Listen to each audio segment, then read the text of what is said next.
Who wants to take bets on whether something's broken or not? It probably a first for the entire year.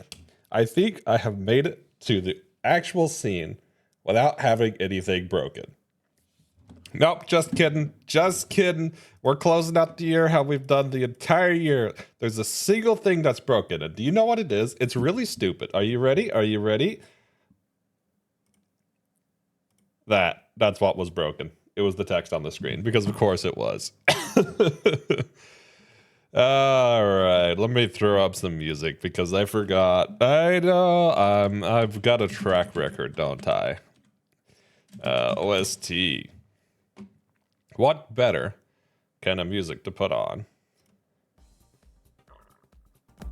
than some stuff to jam to? So, today, I wanted to go through and chat about what we've done this year. Well, not just this year, but in general, what have we done? It's because we have never technically wrapped up a season of Out of the Box. And I don't think I've ever actually got over what Out of the Box is, to be honest with you. So, I thought today we would go through and see how everybody's year went, how our year went, and wrap up season 1 officially. So, let's begin. What is Out of the Box? Well, basically, it's a set of challenges that I launched to basically take on challenges that have never been done or that have been stated as quote-unquote impossible. Oh, I love that word, impossible. When people say, yes, this is not possible, such as Stadium 2, Round 2, except I'm weak, because nothing drives me more than when somebody says I can't do it. And man, was that the story for a couple of runs this year. And the year before. Actually, I didn't think about this, but there's technically one other run. So I'm going to grab this in the meantime, because I totally forgot about this. There's probably not many people here that remember it, to be honest with you.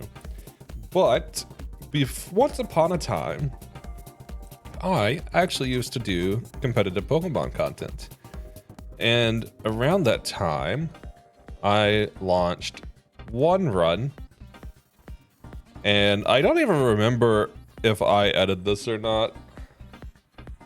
I don't know. I may not have edited this one. Let me see if I can grab it in the meantime. I don't know if it'll let me because it's private. All right, let me change it to internal, or whatever that word is. Unlisted. Unlisted. There we go. Now will you let me get it? Yeah. So, technically, the first challenge I ever did on my stream would have been Pokemon Stadium 2, except I'm weak, round 1. However, that is not the first challenge I uploaded. If you take a look at the channel, you might think that the first challenge I uploaded was no Sheikah Slate. That would also be wrong. Well, I guess this is kind of a tricky one. Because the first video I uploaded was a VGC team made out of a card pack. Then I put up some episodes for Stadium 2, except I'm weak, but those episodes never got finished. Because we didn't even make it through the gyms on those. Oh, no. They concluded at the end of the gyms. That's what it was. But there was another run that is not live. That was technically the first full run that I ever posted on this channel. And I really don't remember who edited this. I don't know if Pretty Chill's around, but if you're around, Pretty Chill, did you edit No Puzzle Solving? Because I really don't remember. Wouldn't work as an emote, but as an idea for art for the stream for the future, conspiracy board meme links. What would that, how would you conspiracy board? Okay, I might need a little more guidance on that one. Except the board is details for Rona course. Actually, I have a really cool idea for this. I was going to talk about upcoming stuff and some of the ideas at the end. The one with the red string. Oh, the crazy beam with the whiteboard. Yeah. The crazy whiteboard dude beam. Yeah. I know which one you're talking about. Clue board? That may be what it's called, but yeah. I know what you're mentioning now.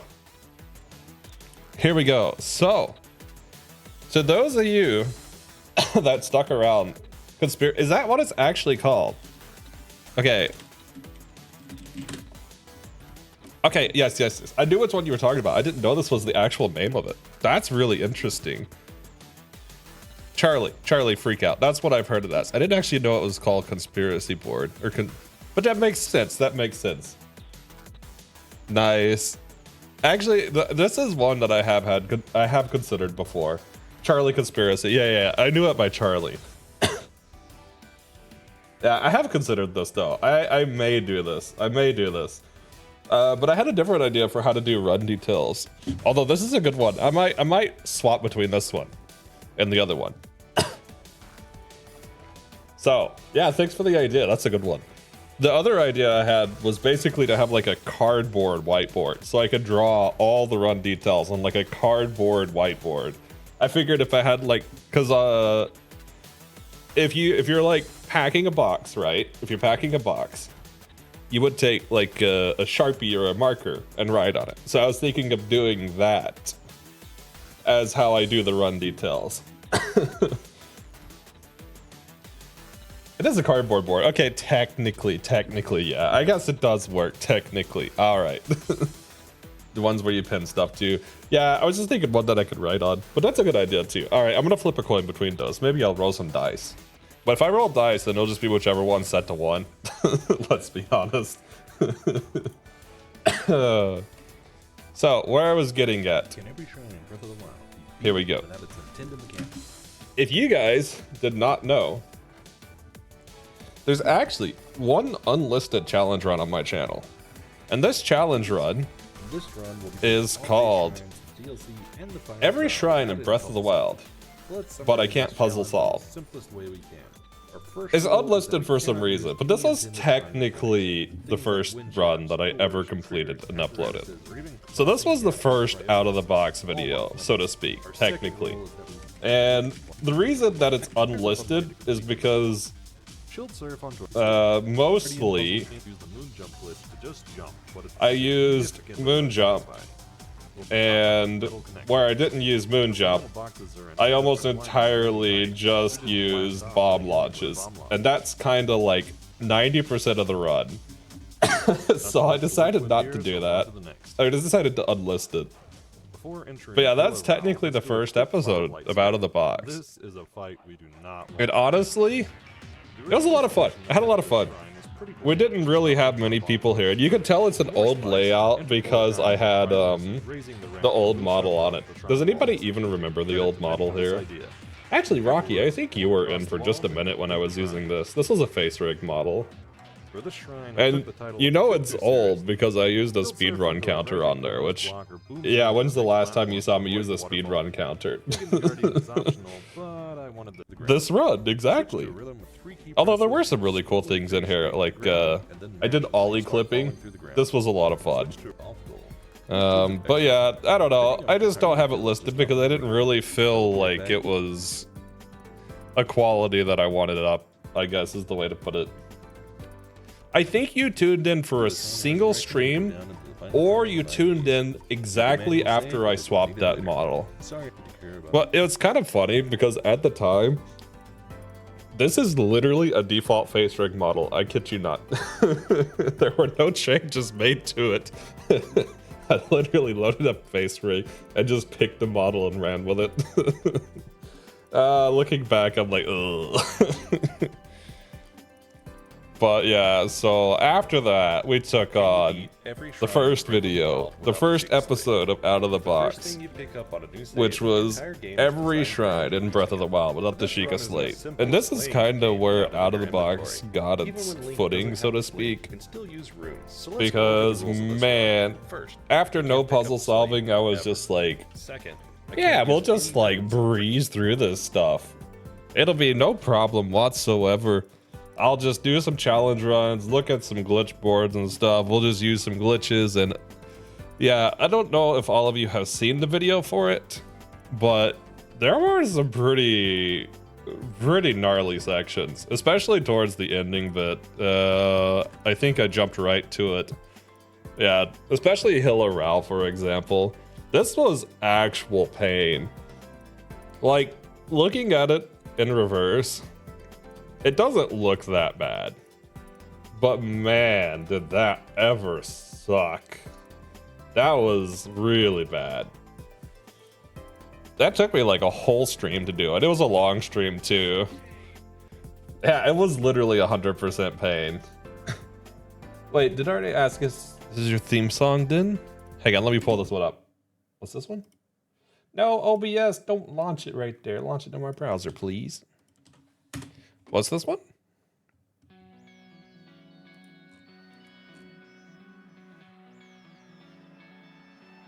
I think you might have sent me this a long time ago. And by a long time, I mean like multiple months. Because my memory is that great.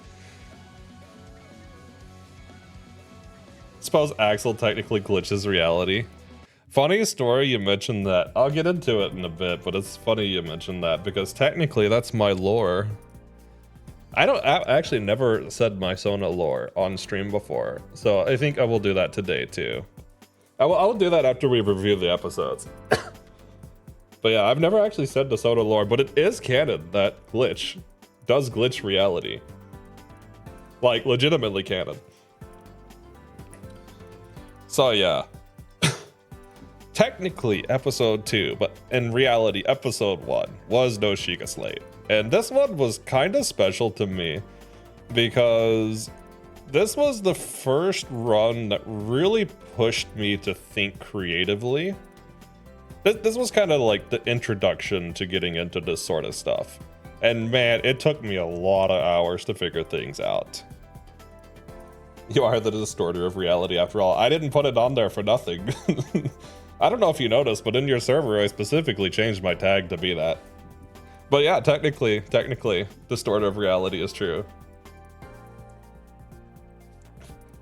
Yeah, you found me again around this time. Yeah, Aura's got an interesting story because we actually knew each other earlier on, and then we didn't talk for a while. It was, frick, what was the name of that server? It was, I don't know how you found me, but I remember the Discord server we were in originally. Fluffy Den, I think was the name of it. And then we found each other because there was a D&D channel in there. I don't even remember which one of us did the first. I don't remember if I was DMing or you were DMing. I don't know. I mean, how I refound you, that's fair. I'd have to look back, I really don't know. Far too boring with my lore. Hey, there's no reason that you have to have like a complex lore. Fun story, I didn't canon my lore until actually like a couple of months ago.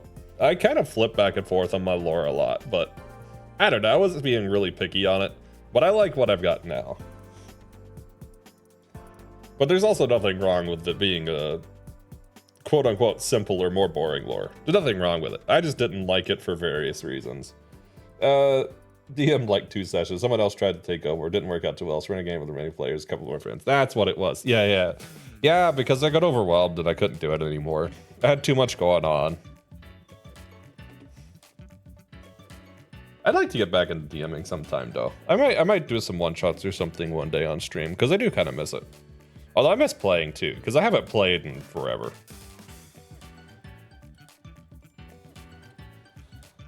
But yeah, actually, one thing I wanted to point out from this run though, while I have it up, because I about forgot. There was an old thing we used to do on stream, and I kind of want to do it again. Kay, if you guys have seen him around chat, actually used to do a question of the day and a quote of the day sort of thing. And he would always just pull out like these mind-boggling things, and it was a beautiful thing. So I might try to pick this up again. But yeah, this was technically the first run I got my feet wet with, so to speak. And yeah, I picked a rough one. After that, we got into... Could we like not do that DLC? There we go. We got into Why Not Only. I don't know how many people were here for Why Not Only, but this was kind of a pain. Basically, in short, I wanted to do something with Sword and Shield. I didn't want to do a Nuzlocke because I don't know. Nuzlocking Sword and Shield didn't feel good to me, I guess. And I originally didn't even want to do a single Pokemon only run. I wanted to do something entirely different, but why not in particular was interesting to me. Because why not? We couldn't directly attack. And that's the only reason that I put the no Dynamax rule in, is because I wanted to specifically do it without having a direct attack. Which is literally the only reason that we don't Dynamax. This was way harder than I expected, and I kinda ate my own words, because I used to think that solo Pokemon challenges were pretty easy.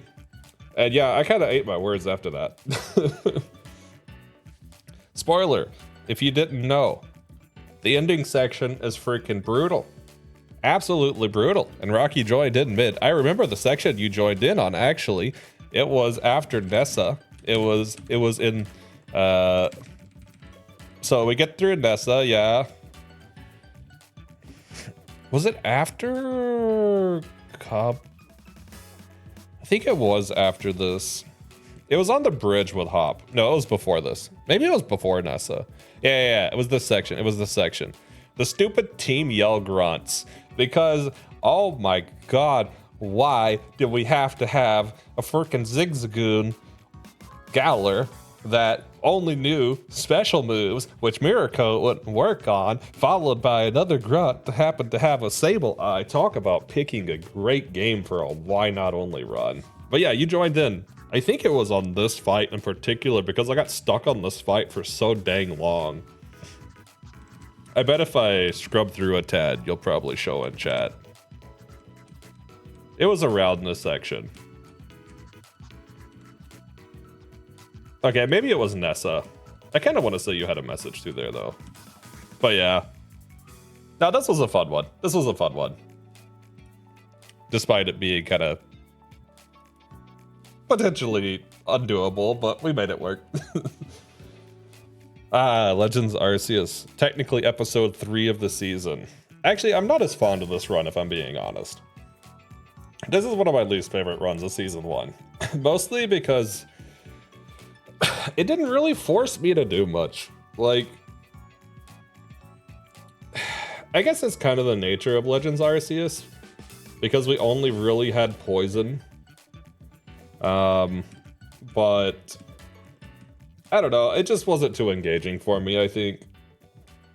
I'm still glad I did it, but yeah, I can't say this one was my favorite episode. It just felt tedious. It didn't feel like I spent any creative energy anywhere. Which moves us on to episode 4, which this one, okay, this video did not perform great, but that's okay, because I freaking loved this run. I absolutely loved this run. It was the first time I dug deep to try and find more ways, because yeah, it was boring. Yeah, that's totally fair, and I'm sorry. I expected Legends Arceus to be better than that. Actually, I don't think I even finished the game before I started that run. I think I kind of just did it like as soon as the game released, if I remember. But yeah, I don't know. It just wound up being stall fest mostly, which I don't know. Stall is not fun. But it's even funnier because when I used to play VGC, I specifically hated playing stall and fighting stall. So I intentionally made hyper aggressive teams. So that's another reason that I wasn't fond about it. It forced me to play like in the way that I least enjoy. However, Kirby Air Ride without eating enemies. It wasn't per se a difficult run, but I freaking love this episode, dude. There's just something about this game that invokes really good childhood memories for me. It's because me and my cousin used to play this game a bunch, and we used to play City Trial. And I just have really good memories of City Trial and just sitting down on Fridays and Saturdays and playing this for so long. And I don't know, it's always been a fun game. It's one of those weird Kirby titles that's kind of more obscure than the others. I think it's in part because it's GameCube, but it also wasn't really marketed well. But yeah, I don't know. It was like, a lot of the goals were kind of simplistic, but there was also a lot more difficulty introduced than I expected. I will say I underestimated it a little bit, but yeah, I did not expect the time trials to be so difficult. And if you didn't see it, the ending, this freaking track, dude, trying to do the time trial with the basic star That was really difficult, actually. I'll scroll back a bit because I talk about it through here. This track was really difficult. But honestly, the other thing that I really loved about this run was this, I don't know, it just felt like there was a lot of good chat topics around the time. And it was just a really fun thing to stream, honestly. I don't know, because some runs take a lot of focus. And I mean, it's not like it didn't take focus, but I felt like it was a little easier to interact with chat on this one. I have fond memories of it, is what I'm saying. This game's UI being similar to Smash Melee trips me up. I mean, it was the same generation, so... HAL Studios, let's go. Doesn't like stalling, also why not only? Yeah, I mean... But why not is, I mean, it is stalling, but it's also kind of a race against time with why not, right? Because with why not, you have a limited amount of health. So what are you gonna do? Stall and let them hit you? No, you don't have recover. I mean, you do have protect lefties, but yeah. And we had this stupid hop fight in Hail. I was so disheartened at that fight, dude. I was so upset and I was so afraid that we wouldn't be able to pass that fight. But I'm glad. I also had to shout out Pretty Chill for Why Not though, because that man, you sat through so many showdown sessions with me for stupid Why Not only, and I greatly appreciate that. I remember setting through like most major trainers in showdown with you. I know we did Kabu, I know we did Hop, I know we did Marty, I'm pretty sure we did Leon, and I know we did more than that. We did like 3 Hops. Ha, good old episode 5, Stadium 2. Fun fact, this was the actual first run I ever started on stream, despite it being episode 5. Yeah, I don't really have much to say about this. I think everybody knows everything I want to say about this ahead of time. I don't think anybody wants to talk about this run. You know why? Because this run is this run. Everybody hates this run. I refuse to stream any more of this because this run was so torturous and honestly devastating for my stats as well. It did not do good for my Twitch stats. That said, I really don't know why I am like this, but round 2 is ongoing still. I'm not streaming it, but round 2 is ongoing. And just because I am so freaking stubborn, like, to my own detriment, round 2 has beaten all the Gym Leader Castle and 5 out of 10 cups at this point. And I'm about to crack number 6. I already figured out the strats. I should not do it. But I also, at a personal level, cannot give up because this was the first run that I ever streamed and I have to see it to completion. I have this little thing in the back of my head that's like, you can't give up. And it's just like, oh, you gave up on your first ever run. How does that look for a challenge channel? So I have to do this one. I have to do it. I know. This was before I even had an overlay. That's how you can tell it's old. Actually, Pretty Chill. You might even remember a time I didn't even have a model. I don't know. You might have been around before I even had a model. But yeah, this was before I even had the overlay. And the tracking, at least in my opinion, is way better. You can also tell how long it took by the fact that I have all 3 models in here. And the production value goes from literally just the model over the gameplay to, wow, I actually split the gameplay out and did stuff afterwards with like capturing my new model. I think that's enough on episode 5 though. We could skip the rest of 5. Because 6 was awesome. I friggin' loved 6, dude. Can you beat Kingdom Hearts 3 with only magic? This one's weird because I look back at this episode and I'm like, okay, I don't remember a lot of the major fights. I don't remember it being extremely difficult. But then I rewatched the episode and I'm like, huh, I struggled on a lot more fights than I remember. I think it's because the entire time I was playing this run, I knew that ahead of time I was going to come up with the ultra-powered overkill build that was the final build. We'll just skip to that part. This was the final build, and I knew I was going to get to this the whole time. And I think because I knew that I was going to get to this the whole time, this is what I remember of the run. So this one I don't remember being so difficult, but I do remember having a great time streaming this. I absolutely love Kingdom Hearts, so I'm glad I finally got to stream some type of Kingdom Hearts run. And I also remember just having a good time talking to people, even when I was farming. This one didn't feel as bad to farm as a lot of the other runs. But yeah, I specifically remember having a good time on stream with this one. And I remember really enjoying the run. Which leads us to episode 7. Can you beat Remnant from the ashes with only secondary weapons? I'll never understand how the Mad Lad Pretty Chill sat through this horror with me and this torture. But despite how much pain it was, I actually really love this run. I had a good time streaming it, even if at some points I was pretty frustrated.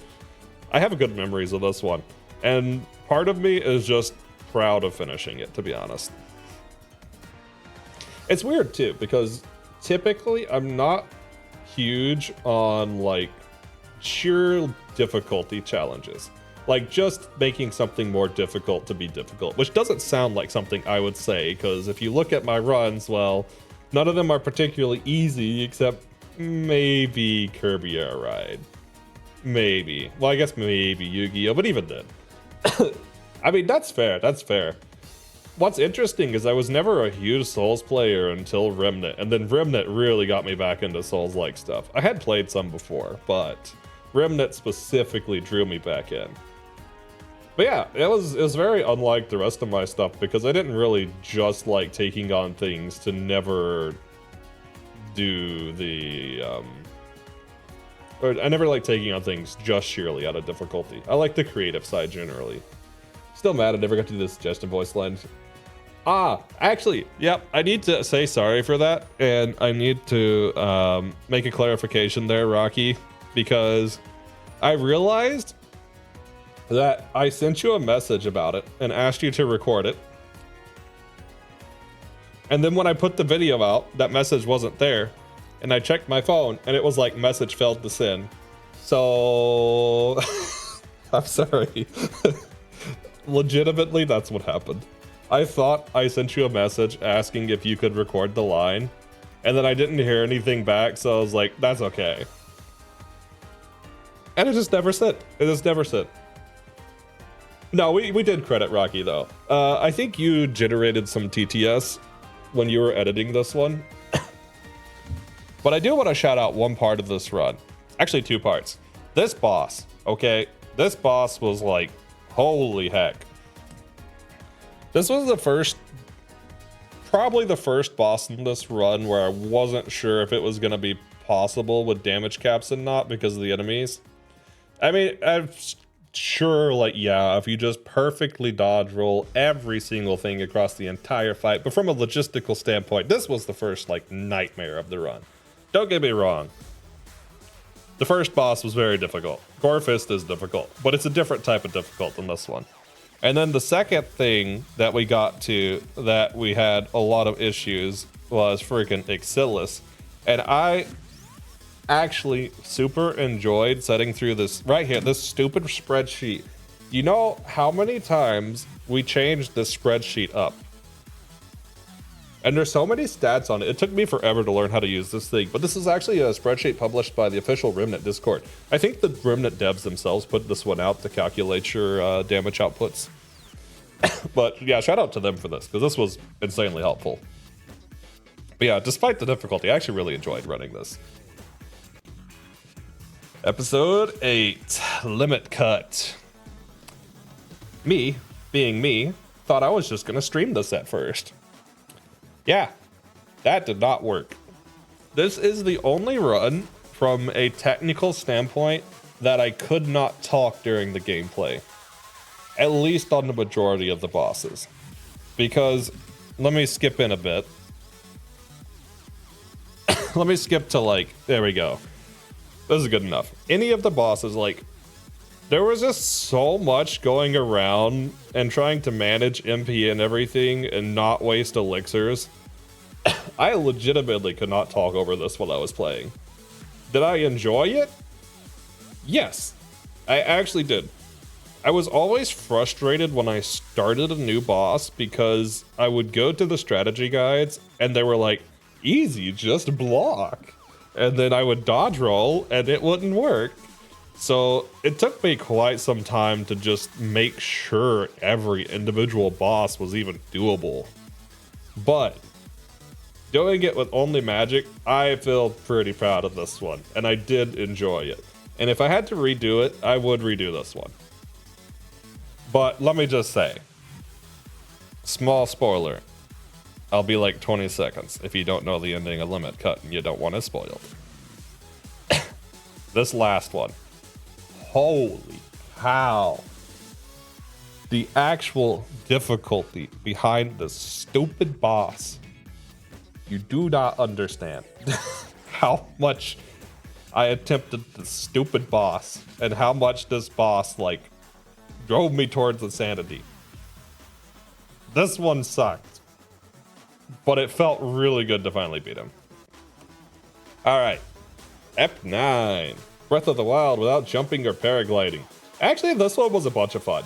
I kind of didn't want to do another All Shrines run, if I'm being honest, but I'm glad I did it because I did really enjoy this one. At first, I thought I was just going to repeat a lot of solutions from No Sheikah Slate. Turns out I jumped and paraglided a lot in No Sheikah Slate. So it actually required quite a lot of creative thinking. And I actually had quite a lot of people that had suggested things that wound up getting used here. I was pretty happy with this one overall. It was definitely a lot harder than I anticipated. The one section that I knew was going to be ultra difficult was ultra difficult, but we did surpass, was VOD Meadow. VOD Meadow was very difficult. Because it took like an hour of execution to get the stupid bomb glitch. I'll skip in so you can just see the stupidity. You have to win bomb mid-air, which shout out to Anabuffin Cup for helping me with this section and learning how to win bomb. And after you do get the win bomb, then you have to basically bomb glitch your way across a portion of the map until you can take your shot and get in. That was difficult. This run had a lot of difficult sections to it, but it was fun. This one took a lot of creativity, and I'm quite fond of this one. Episode 10. We can skip this one. Nah, I've never honestly been huge into Nuzlocks. I like watching Nuzlocks, but when it comes to doing them, I don't know. I enjoy it, but I don't particularly like streaming them generally, if I'm being honest. However, this, when it's an abnormal one, I do enjoy it. But not if it's not abnormal. That's why I like the Mystery Dungeon so like I also enjoy, just because it was not like a standard one. And it's nothing against Nuzlocks. Like I said, I enjoy watching them. It's just different streaming them, I think. But yeah, this was a pain. We restarted this so many times. Although, to be honest, I'm a little surprised the restart counter wasn't higher, because we wound up finishing it on the 8th attempt. I expected it to be a lot higher, but shout out to friggin' Geodude Explosion. Let's go, Geodude Explosion. Did I do anything helpful in this run? I just remember being here. That is probably the most helpful thing you could have done, to be honest. Because by the time I got to attempt 8, I legitimately was starting to be like, I don't know if I want to do this anymore. But I'll run attempt 8 because I know that I started out well, and it was a little rocky getting started, but once it got going, I was like, all right, I'll see this attempt through. I don't remember, honestly. I don't remember a lot of the details of the individual fights.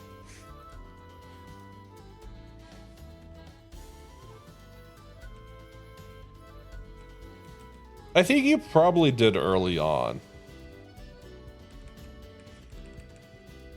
The thing is this, I mostly showed footage from the 8th attempt in the, hey, shout out to you telling me that caja is box in Spanish. But I remember the 8th attempt mostly. The attempts before that, I remember people were contributing to how to optimize things. And I remember trying to figure out the best routing because the early bit was quite difficult, and we wiped mostly on the early bit versus anything later in the run. So making choices like, all right, do we pick up the extra catch before the first gym on the right of Camphor Town, exactly where the footage is now? That was a big decision because it's a very big risk factor due to the trainer ahead of time. Somebody tipped me off to mutation berries because I didn't actually know about this mechanic at first. I think I got tipped off on this one. I don't know who tipped me off on this one, but so it was a little me getting through. Oh no, 100%, 100%. I will say without chat, I would not have finished this one. I would not have done this solo. Having people here made this one bearable. Sometimes runs do be like that. So to whoever actually stuck through any of the streams for a few minutes at all, or even just a few seconds, thank you. Because yeah, this one was a little unbearable, to be honest with you. Episode 11, can you beat Yoshi's Island without eggs? Actually, this is one of my favorite episodes, to be honest with you, because this game is just so fun. Which is funny, because I actually suck at 2D platformers. I am one of the worst 2D platformer players ever. I'm straight up horrendous. I'm straight up horrendous. But this game is super charming, and I just actually love this one. And I didn't realize somebody already tried it by the time I started through. But I didn't really reference their strats. And I had a lot of fun trying to adapt the speedrunning strategies because we had wrong warping, but the wrong warping required friggin' eggs in like every wrong warp that was documented. Same thing with the friggin' chicken Baxter. But yeah, it was fun. I think I partially just liked it because the game itself was so charming. The only thing I did not like was how many frickin' times I had to grind these melons out. The thing is like, I don't mind doing a little bit of grinding, or even a lot of grinding. But I just had horrendous luck with getting the green melons specifically. I kept getting red and blue melons off this stupid mini game. Like, I did 4 or 5 times just to start before I got a green melon. And then after that, it was just the majority were not green. But other than that, I had a lot of fun with this one, even though we did wind up using a few eggs. Although, I'm kind of surprised, to be honest, because we made it all the way to this stage, which was 5-something. I forget which stage this was. It was 5-something. All the way here until we had to pick up an egg. And we didn't even have to use that egg. So the only eggs we actually had to use for the entire run was just for the ending sequence, which to me is kind of mind-blowing, honestly. I fully expected somewhere else I would need it. But I find it ultra cool that the only place you actually have to use them to get to the end is the ending itself. So I thought that was a really cool conclusion. Just so you know, I'm dragging you to a Pokemon series next year's. Okay, which one? Which one? I do plan on doing some Pokemon stuff in the next year. I'm not sure what yet, but I will spoil a few runs. So, episode 12. Can you beat Yu-Gi-Oh! Link Evolution? Legacy of the Duelist without monsters. Probably the longest title of a game I've ever played on stream. Yu-Gi-Oh! Legacy of the Duelist Link Evolution. Like, we'd like just have a smaller title. That's like the new animes. How I defeated a slime monster by picking up a sword. That's what new animes are like. This was fun. I'm glad that I grinded the friggin' losses before time. I remember actually, oh, I don't have the stream footage. This is when I started actually having game records. But I remember Aura. One of the first things, well, it might have been right there. I might have actually had a little bit of footage of it.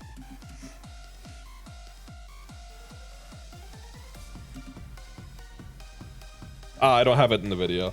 But I remember one of the first things I said, you and Rocky both were like worried faces because I was being me at the beginning. And then when I was like, we're gonna lose, that's how we win. You were like, please tell me you did this off stream. And I was like, yes, I did this off stream. I specifically remember you being like, please don't make us suffer through this. There are way too many Yu-Gi-Oh games. Actually, I really want to go back and challenge run one of the PS1 or PS2 games. Forbidden Memories or Duelist of the Rose. I had a great time with both of those games, and I would love to run something on them. I'm just not sure what yet. I don't think I'll do something like no monster cards again. I'd probably try to find something more unique that I haven't already done. Because it feels, I don't know. I don't think I'd do no monster cards in another game again unless it was vastly different. Because otherwise it just kind of feels like the same strategy. And I like building the strategies. Still gonna watch Vap Schmidt Meowth first. Yeah, I do need to watch that. I might pick up an episode or two actually over the next 2 days. The next 2 days, I'm just going to relax, which is why we're not having any streams. Because I am actually extremely exhausted. But I wanted to do one more stream before the year end, and I wanted to go back over things, so that's why we're here today. But yeah, I might pick up a few episodes. Also on watch, SWAT Cats. Yeah, I actually really want to watch that one. That was on my list before you showed me. I had known about SWAT Cats, but I don't know if I ever like watched a trailer or any footage or anything beforehand. But yeah, I do really want to watch that one. As for this run, though, I'm so torn on this one, man. Like, part of me is happy that I made 3 decks, and I was able to beat this whole thing with essentially 3 decks.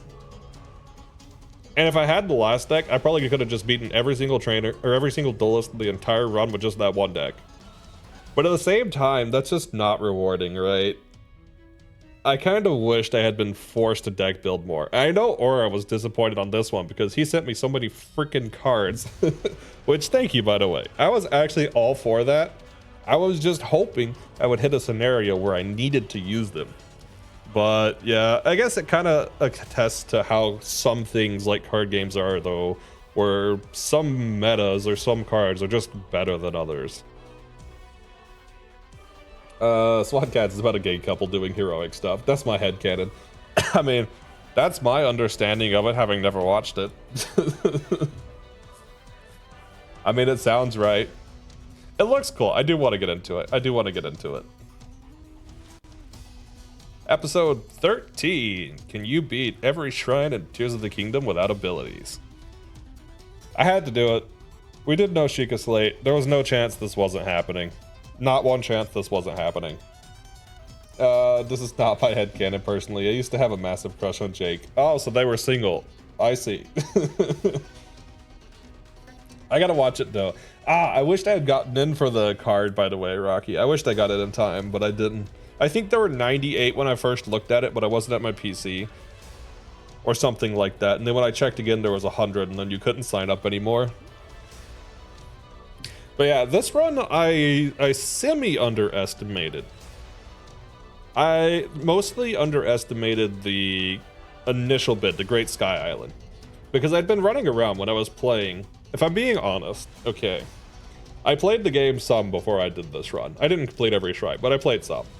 And I fully played the game knowing that I was gonna do this run.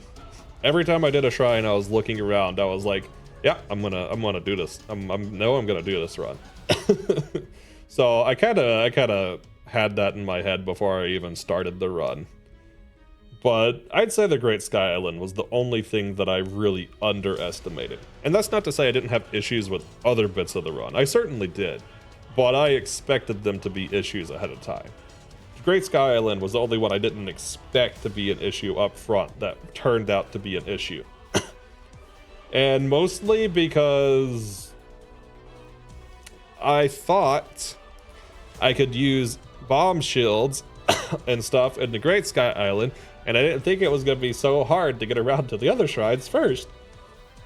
And then I wound up almost messing myself up on stream. I don't know if I actually articulated it, but because I ran in a circle around the Great Sky Island so much, I almost exhausted certain resources that didn't respawn because, spoiler, the Blood Moon doesn't work until you leave the Great Sky Island, meaning your resources are technically limited.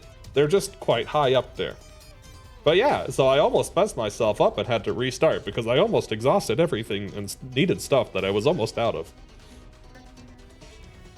Wait, what was oof?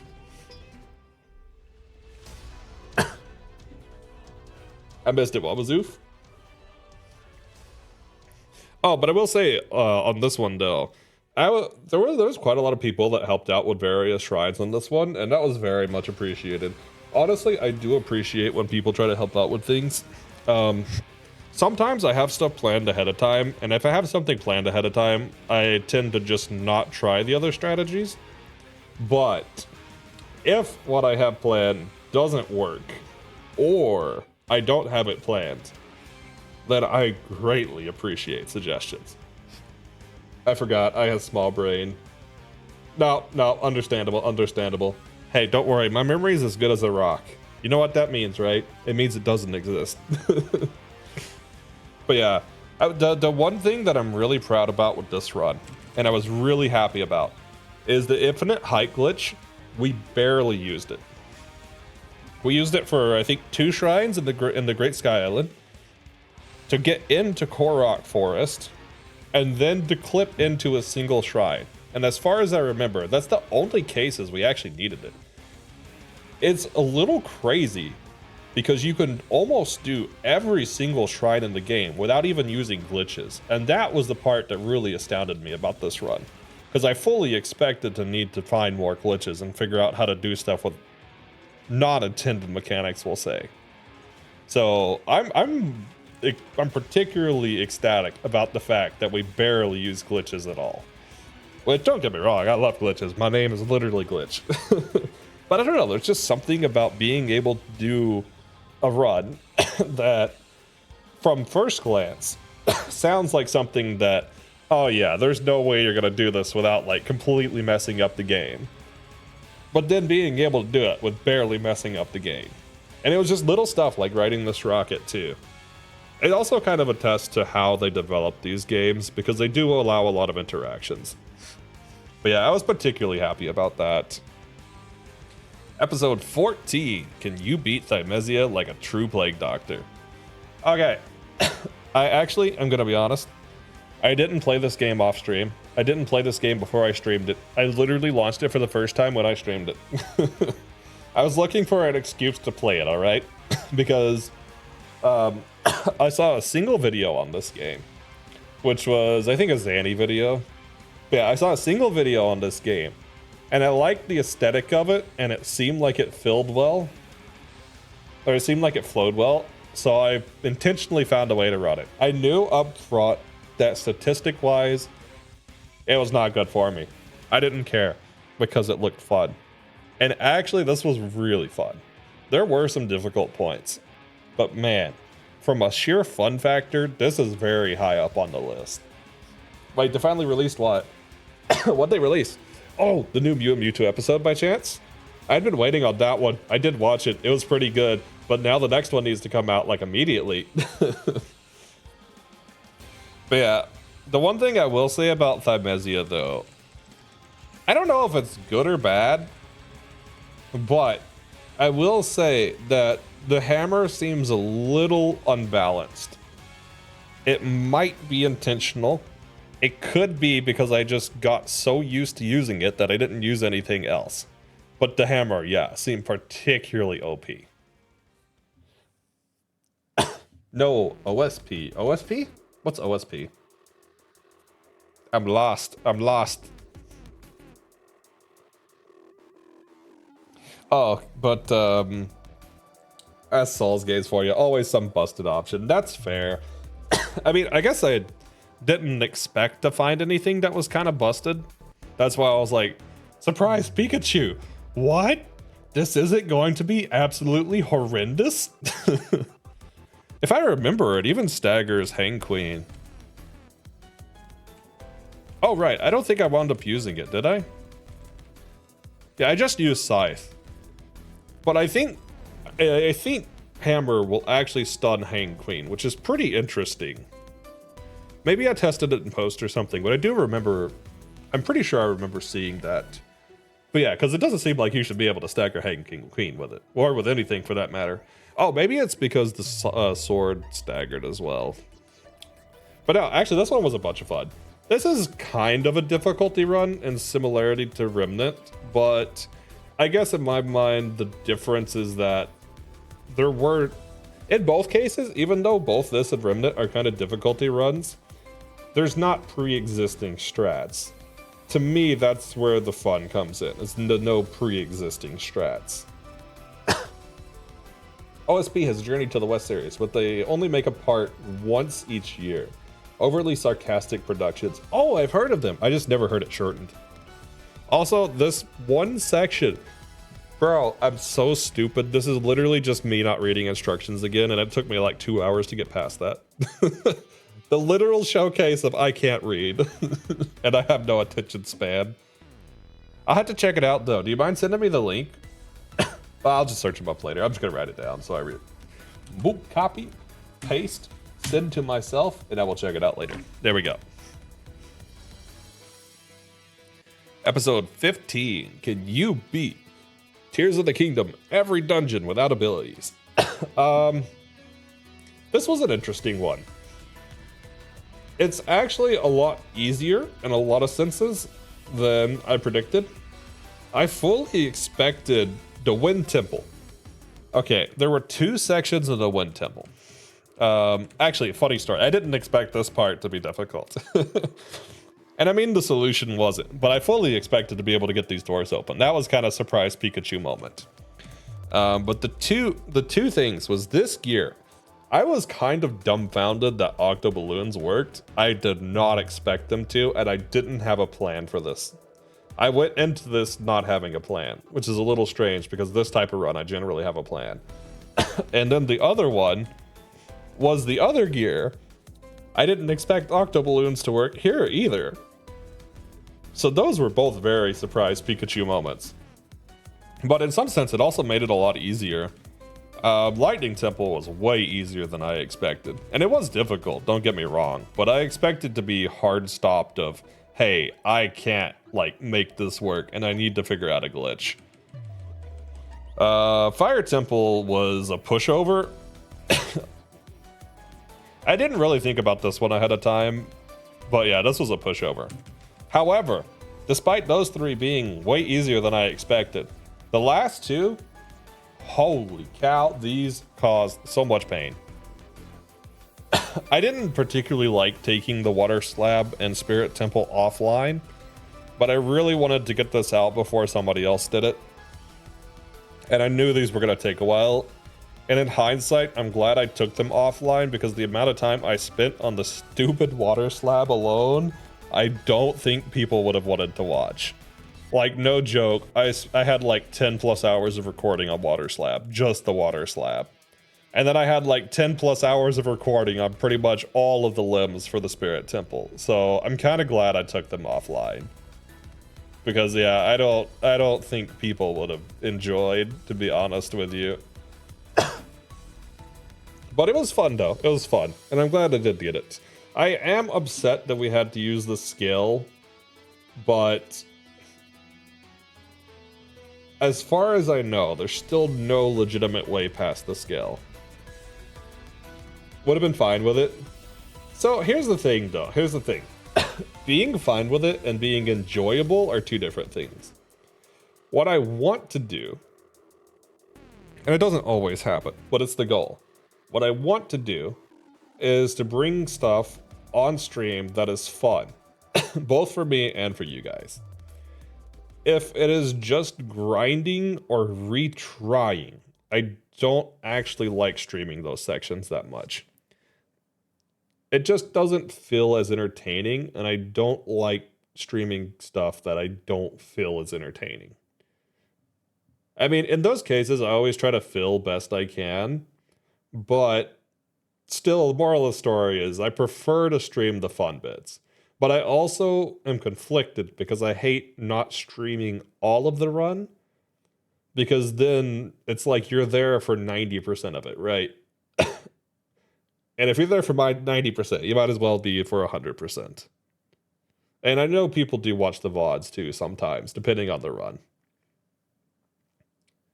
But yeah, so I guess in short, this one was, I don't know, honestly. It was 100% pain. I don't know if I would classify this one as my favorite episode. I enjoyed it, don't get me wrong, but I think with the conclusion and with the 2 sections just being absolute torture, I don't know that I enjoyed this one as much as a lot of the other runs. I think also I was just kind of feeling a little Zelda'd out at this point because, I mean, we did no Sheikah Slate, we did no abilities, Tears of the Kingdom, we did no jumping and paragliding, and this is following very similar formula, and it's still kind of using a lot of the same skips and tricks I'd already done. So I don't know, I was just kind of getting burnt out on this formula. And on that note, I don't think I'll be streaming much, if any, Breath of the Wild or Tears of the Kingdom challenges past this point. I may come back to them one day. I have a single idea for Breath of the Wild that I would do mostly as a meme. If I'm being honest, I do want to do it as a meme, but logistically, it's an absolute nightmare, and I don't think it's possible. But what I want to do is Breath of the Wild, every shrine, with only octo-balloons and bombs. Because basically, that's 90% of my Breath of the Wild and Tears of the Kingdom runs. It's literally octo-balloons and bombs. So I thought it would be a good meme to literally do an actual run that is just octo-balloons and bombs.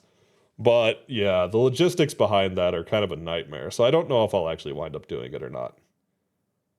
But I am considering it. There are some particular spots that make me kind of stray away from it, though.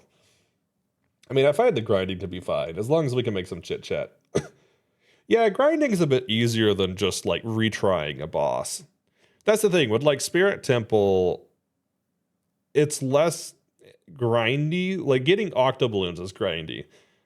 But with Spirit Temple, I have to focus, and it's a lot harder to make chit-chat. That's one of the things I liked about the Kingdom Hearts 3 run, is because when I was grinding in Kingdom Hearts 3, it was easy to chit-chat. I was kind of just destroying everything, if I'm being honest. We would just go through Arendelle, and everything would just kind of die. And same thing with Yu-Gi-Oh!, even when it came to grinding spots with Yu-Gi-Oh! But with stuff like this, it's just a lot harder to chit-chat. And I do try, but it is difficult, right? Like, it's kind of like trying to do a Souls boss while making chit-chat. It's possible. It's just difficult. Then again, I'm more here for the streamer than the game. That's always appreciated. And hopefully that's the intention. I mean, whether you're here for the game or for the streamer, either way, I'm just glad you're here.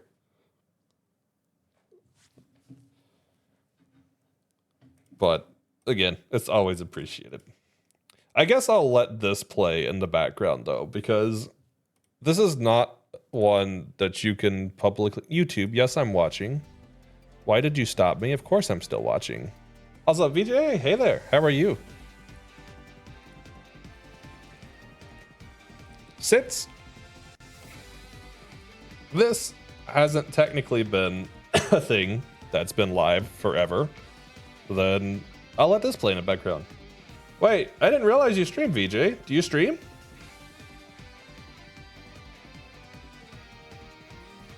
I'm about to actually go check you out. I didn't realize that.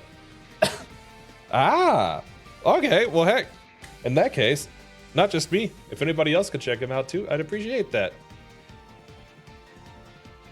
Of course, it was the surge, though. How's your formulas going?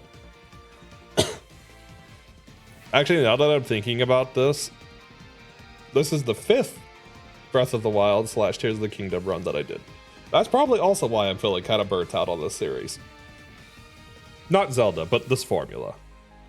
It feels kind of exhausted to me, to be honest. And actually, if you, we'll leave this in the background, but if you see a lot of these solutions, you'll notice there are a few that are kind of similar to No Sheikah Slate, and I did pull some from here. Already followed. Going pretty well. Good. Did that yield you a equation out of the results you got? Or are you kind of back to square one? All right, so conclusion as to Out of the Box Season 1. This is Season 1 wrapped up. Technically, we did a few other things in Season 1. Final Fantasy XII Zodiac Age was finished on stream. We did that beforehand. It's just not edited, so from YouTube, we're going to call it Season 2. From Twitch, we're going to call it Season 1. We'll be split a little bit there. we also technically did Crash Bandicoot without Wumpa Fruit, but we didn't finish the run, and that one didn't get edited. I decided not to edit it. There was also 2 soul locks I did with Saturn that didn't get edited because we didn't finish. One was Oras, Unevolved Only Nuzlocke, which actually, I was pretty happy with that and surprised how far it went. And I still have thought about editing it. It was just unfortunate that I wiped us near the end. And then we also did the Mystery Dungeon Soul Lock randomized, but we're not going to talk about that. We're not going to talk about that. We also had a few runs that got started in Season 1 but haven't finished yet, which is like Firestorm only, Horizon Zero Dawn consumable only, which is still ongoing. I can't stream it because I have issues streaming it. I don't know. I do not understand, but for some reason it will like crash my computer if I try to stream it. But I'm doing it offline still. What else is ongoing? I said Firestorm only, Baldur's Gate 3, Jack of all trades with Aura, and Super Mario RPG, no equipment and inventory. So those are all still ongoing, as well as Stadium 2 Round 2, except I'm weak. And do I have another one that I took offline? Let me actually go to my page here. Oh, well, I don't know if I'll do it or not, but I technically still have all my notes and some attempts for Limit Cut 0, which is Limit Cut all pro codes with no abilities, but that's horrendous. I don't know if that will ever see the light of day. That one might just stop there and never continue, and I kind of wouldn't be upset, to be honest.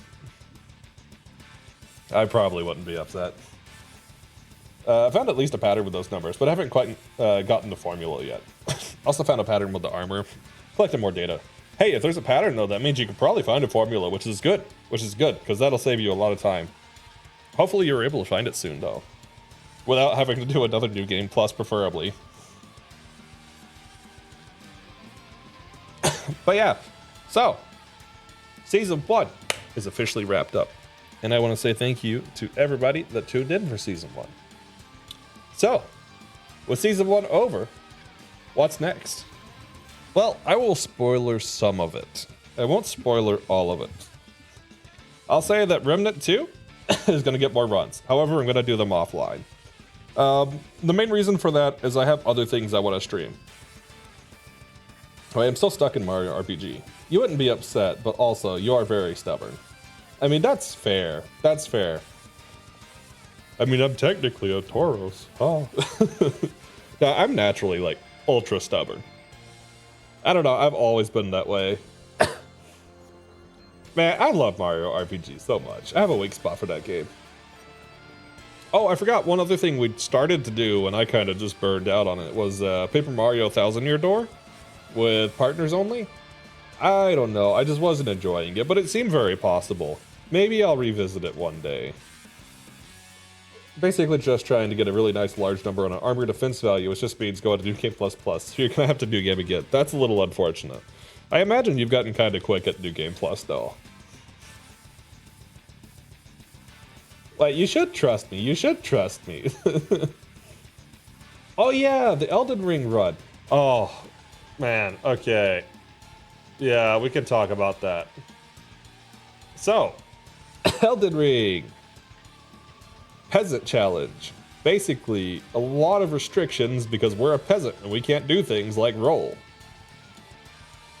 I had full intentions of completing that. I streamed it one time, and then I went to the hospital and had the huge health ordeal. And so, I don't know, it's almost become a curse in my mind. And it's like, if I launch Elden Ring, it feels like I'm gonna go back. Because that was just such a traumatic experience. And so I legitimately have not played Elden Ring since that day. I want to finish it, but I like legitimately have PTSD from that. So I haven't gone back to it. But I would like to, and I would like to finish that run. But I don't know. We'll see. I'll have to get over it first.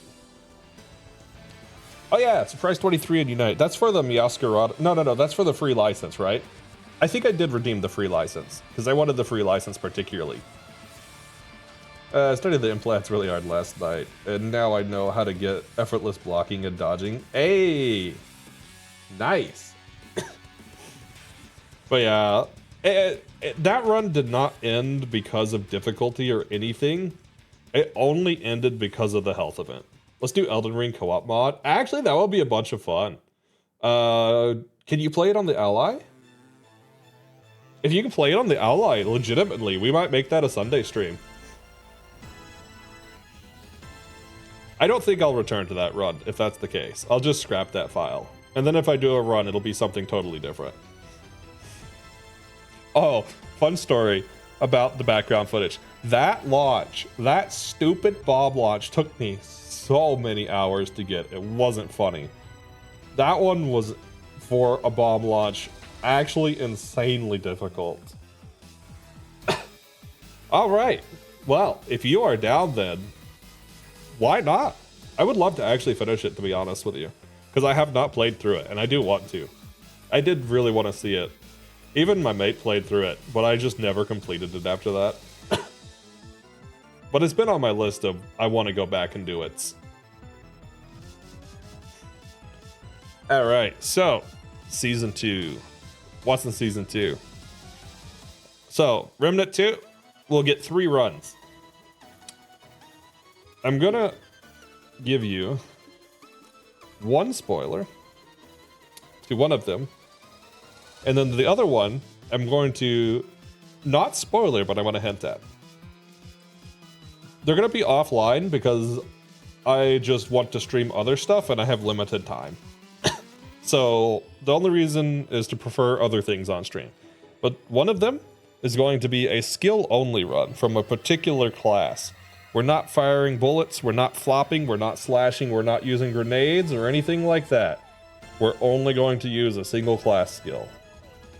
That one I'm pretty excited for, but the other one I'm even more excited for. The other one is Remnant 2. How do I word this? Let's just say I have no combat mechanics. That's the best way to word it. And no, it's not summons. I have no combat mechanics. No guns, no skills, no melee. And I'll let you think on how I might deal damage. Not consumables either. We're not throwing bombs. It's a really stupid idea. I don't know if it's possible in Apocalypse, but man, that one has me excited. Meowscarada is a speedster. Hey, that makes sense. I need to finish up the last quest. I think I have 80 feathers on all 4 tabs, so I just need to do the last 20. What else do I want to spoiler for next year? Oh yeah, I will bring another Kingdom Hearts game on stream. I think I'm going to run Dream Drop Distance, but I haven't decided on run yet. I've had a few suggestions, and I'm not completely certain. I also intend to bring Spyro on stream next year. I've been wanting to do a Reignited Trilogy run for a long time, and I even started some back in the day. And even back in the day, streamed it for a few sessions. But we're going to bring an actual Spyro run on. And the last one I'll hint at for Season 2. The first game I ever did a challenge run on was actually back in, like, college or high school, somewhere in there.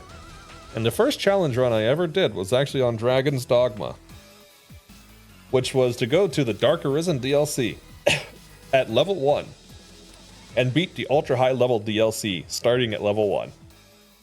It was horrendous, but I did it. I did not ever edit it, stream it, record it, or anything like that, but that was actually my first ever challenge run. And it was a lot of fun. They announced Dragon's Dogma too. I'm not going to do the same challenge, but I'm going to do some challenge on Dragon's Dogma 2, because that one holds a special place for me. That one holds a very special place for me. But yeah, I'm looking forward to that one. So, what else is changing with Season 2? I've mentioned it a few times, but Sundays we're going to start experimenting around with different stream formats. If you haven't voted, let me get the poll.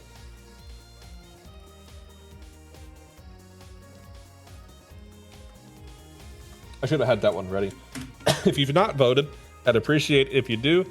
Basically, Sundays are not necessarily going to be challenge days anymore. They're going to be community days or random playthroughs or random dumb ideas that I have that probably shouldn't exist. But as of now, I will be doing Skyward Sword randomizer. But I've never played Skyward Sword before. But yeah, if you guys have suggestions for things you'd want to see, you have a game you want me to play, you have an idea, throw it in suggestions and polls in the Discord or tell me on stream. I have played a few random games before. Actually, Rocky had one. Had two they recommended me that I played on stream, which was Ghost of a Tale and Night in the Woods, and those were particularly fun. We've also done Stardew and stuff in the past, so I'll probably introduce some more stuff like that for the Sunday stream specifically. So, with that said, out of the box in particular is the quote-unquote series that I am focused on, which is, as I mentioned at the beginning of the stream, based on challenge runs that have never been done or stated as impossible. So I will be doing more still. I'm not dropping my frequency of videos or anything. I'm just planning to do more offline because I want to experiment more on stream, and I want to have more time on stream to just have like community days and stuff. Warframe. Actually, if I can get my accounts merged, I might actually Warframe a little. But they're gonna have to let me merge my accounts though. I think it's still down at the moment.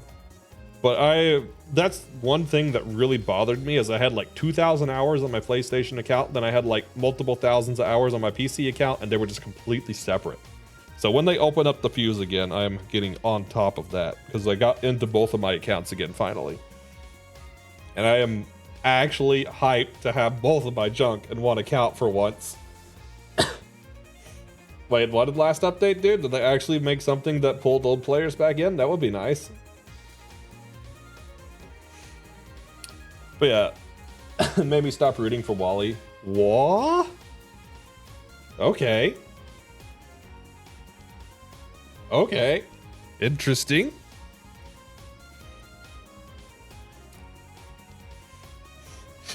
Oh, right. One other thing I was gonna do.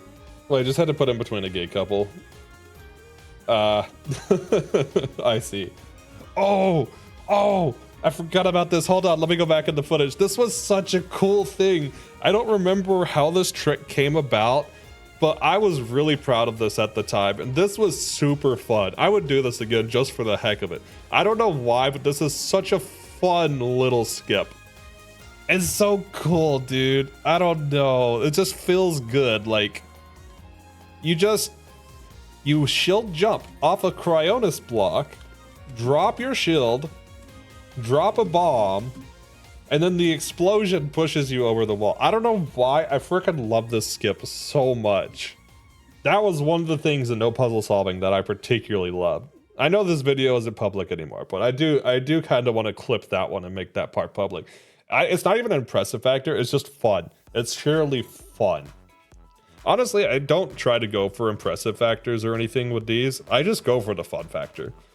I know I'm stubborn, and I know sometimes the things that I do seem like they might be for a cool factor.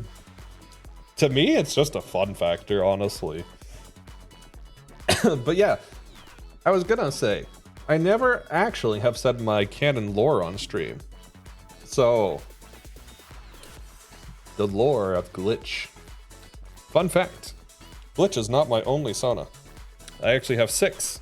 I won't get into all their lore, I may do that sometime, but yes, I technically have 6 Sonas, and they are all bound to each other. And Glitch is one of the first 2 that got bound, and was originally supposed to be trapped and sent to jail. Yes, Glitch was supposed to be jailed because he was bad and committed a crime. Although the crime was not his fault. He was always bad with stuff, and for some reason in that world that he comes from, his magic was a little unstable and he couldn't control it. And so it would often manifest as essentially glitches in reality, is how his magic manifests. And so sure enough, he accidentally glitched and messed up some of the local government offices, which got him not so good. with the government. And then they tried to trap him in a what's called a trapping crystal. And he glitched that when they tried to trap him. And then glitched into another world. So that is the canonical glitched lore. He is technically magical, but is not able to use it. And sometimes it just manifests as glitches in reality. So that is my official canonical lore. And it makes sense too, because when I play games, I randomly glitch them all the time for no reason whatsoever. But yeah, so technically the other Sonas are all bound to that crystal and all glitched into it by Glitch himself. But yeah, I don't think I've ever actually said that on stream, so that is canonical at this point. So, how are you guys this year? What was your 2023 like? I've talked a lot about mine, but what were you guys's? Did the year go pretty well for you? Outside of content for me anyways, I'd say generally the year went pretty well. Moved countries, that was pretty big. A lot of adjustment with that.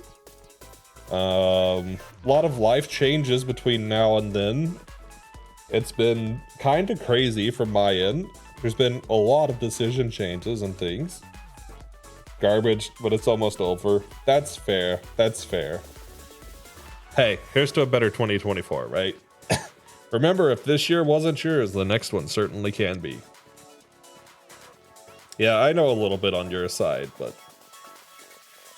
hopefully there was at least some light in the dark this year for you. What else was this year? I got to try a lot of new foods. And that's been really good. But I love trying foods, so. Also got a lot of tea. That's also a good thing. A lot of stuff in the background that I don't really want to mention, at least as of this point, but I probably will mention at some point. So there's a lot of stuff going on for me at the moment.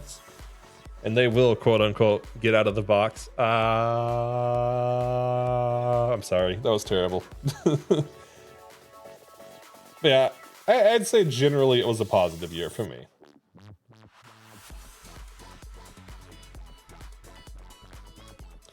Also, hey, does that sound familiar? Oh, gee, we're listening to the Pokken Tournament. I wonder where that theme came from. Never would know that one, huh? Hey, you use music where you can find it, right? Oh, one thing I almost forgot. Shout out to all of the artists. That would be Chowfer, Kitsukari, Eshentel, and Apollo Zorua for the emotes this year. We completely got all the emotes overhauled this year. And look at all of them. I'm actually really happy with the emotes. I think they've turned out great. I do have some more I'm gonna get in the future. But yeah. No, actually, the little things like this actually make me really happy. I don't know, there's just something about getting art, dude. It just feels good to get art.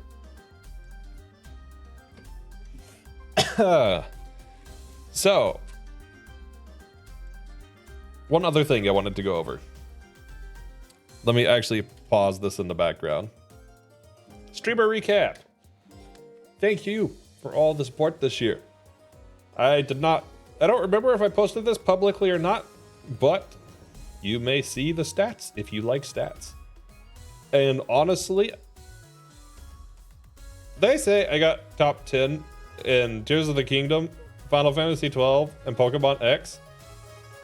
I doubt. I doubt.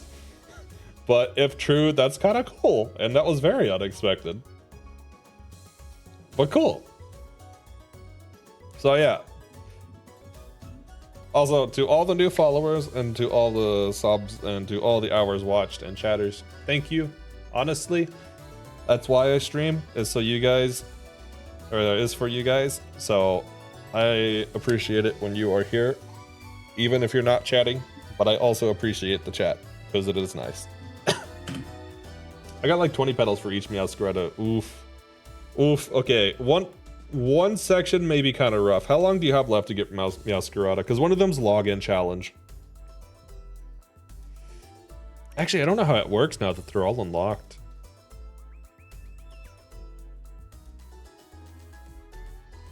I might have to look that up.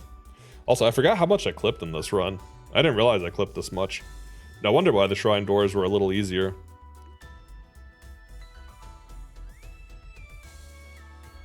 Yeah, see what I mean though? This is why I don't have this run listed. I don't know, it just didn't feel like there was a lot of unique stuff. It's basically 3 things. Moon jump, clipping, bomb launches. I didn't feel like it was worth leaving up because of that. But yeah, so what else is going to be new in 2024? We have a secret project that's not unveiled. It will be unveiled soon. I won't put a date behind it because I still technically have a little work to do. But it's like 90 to 95% done and it's been in the works for some time. And it is going to permanently change something on this channel. And I'm excited. I'm excited for it. I won't fully announce it yet because I don't want to promise a date. And it's also attached to something in the background that I don't want to spoil what it's attached to.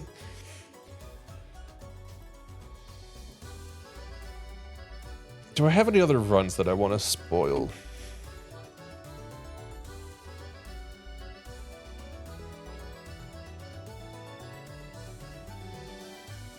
I don't know if I have anything that I want to spoil run-wise otherwise, because the thing is I could just spoil all of them, but I don't really completely think I'm 100% set on doing all of them.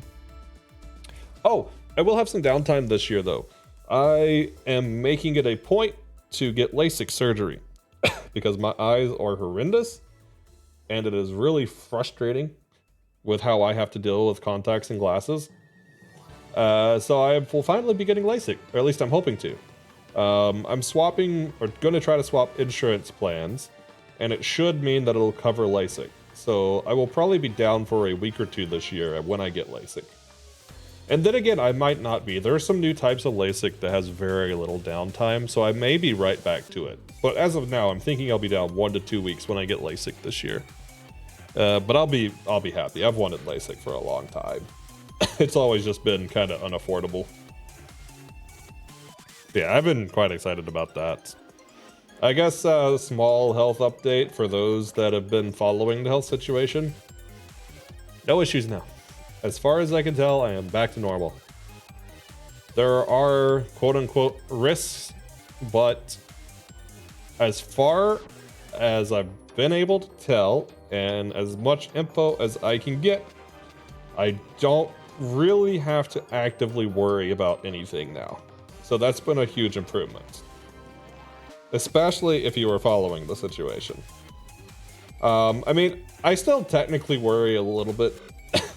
Just because I do that. I tend to worry about a lot of stuff. But it's been a lot less stress, that's for sure. So I've been really glad that that's kind of breezed over, because that was a big thing. But yeah, so Out of the Box 1 is wrapped up. What do you guys want to do? Do you want to play something? I have a round or 2 of Unite if anybody wants to play anything, or if you got any questions about stuff. Or if you have comments about your year. I will probably just end the playback since I think we've seen enough bomb launches. Just buy Meowscarada. If the login challenges are all revealed to you, then you're fine. If they're not revealed and you don't have like 21 days on the challenge, you might have an issue.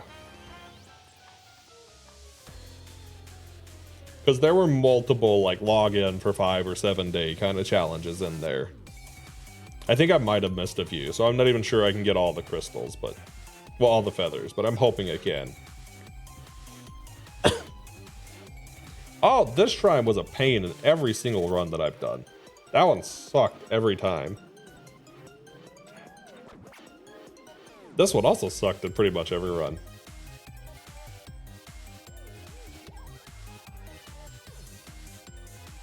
Dang, I actually used to be able to do the vertical launches.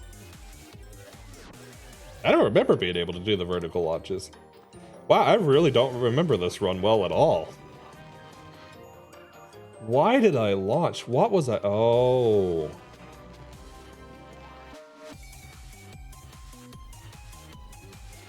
All that to clip up top because the bottom had the huge door I couldn't clip through. Right. I haven't watched this in a long time.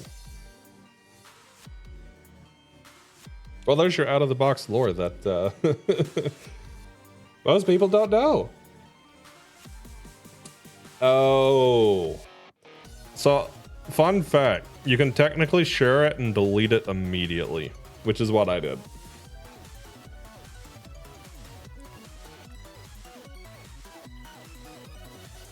But I totally forgot about that. It's stupid too because it only gives you 5 feathers. Honestly, I'm a little upset that they included that one because that one was just so much kind of BS, to be honest with you. Like, I don't know. That just felt like a very scummy tactic. All right, let's hop on Unite for a little bit. I will pause up. Let's hop on Unite.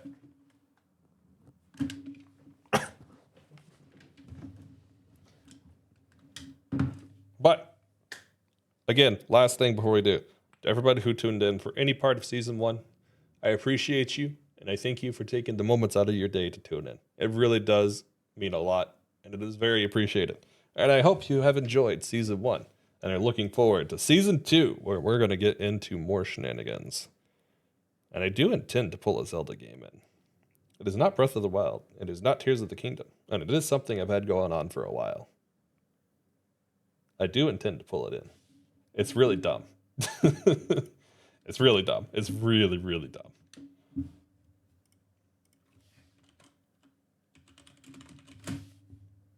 All right, let me just switch my categories.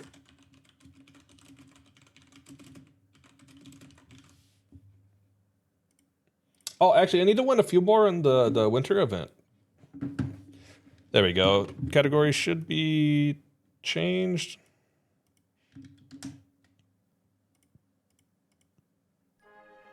Da, da, da, da, da, da.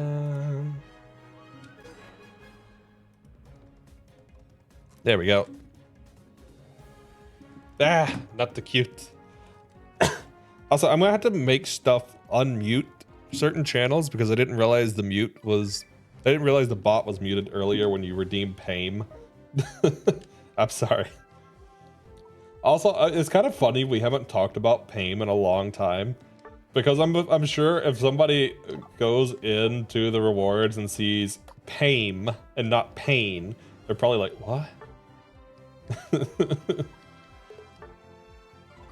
I'm just gonna leave it at that. I'm not even gonna say what it is. Oh, at least they made one of these final challenges easier. Okay, I just need to log in tomorrow for that one. 2 defender and 5 all-rounder, speedster, or attacker.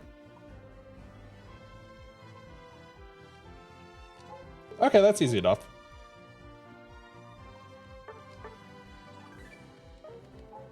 Wait, can you get Metagross? No, of course. You're gonna have to actually buy him.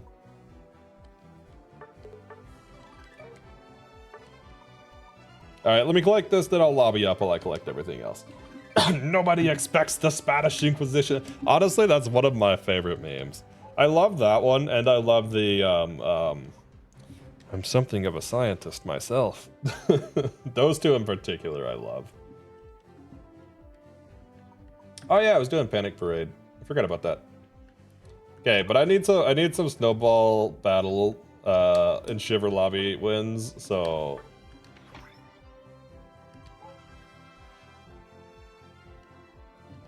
I will wait here for you, Rocky.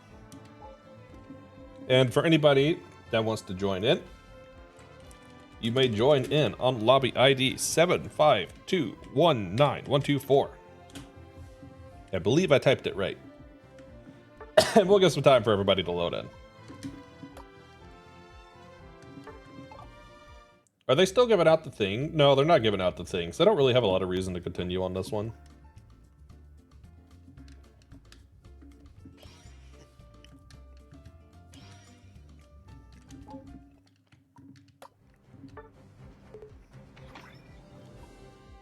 Sorry, I'm eating a cookie. I've been talking this whole time and I haven't taken a sip of my tea. I had cookies and I haven't eaten my cookies. I got like gingerbread chocolate cookies I haven't eaten. So I'm gonna actually eat a little bit of my cookie. What else is new? What did I miss?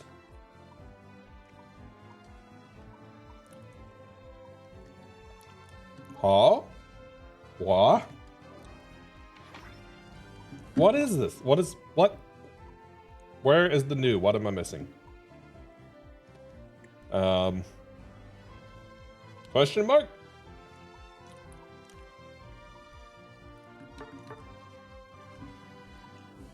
Okay, I guess it just wasn't showing up.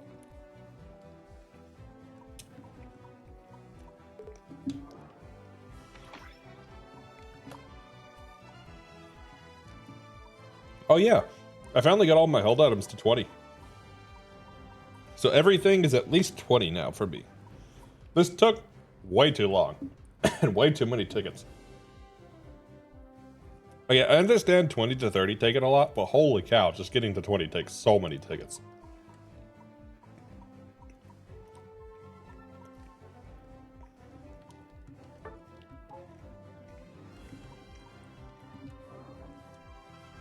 Oh yeah, didn't they release a new code for Meowscarada token? I saved this somewhere. Where did I save this? I think I saved it in my chat to myself. I did not. Pokemon Unite gift codes.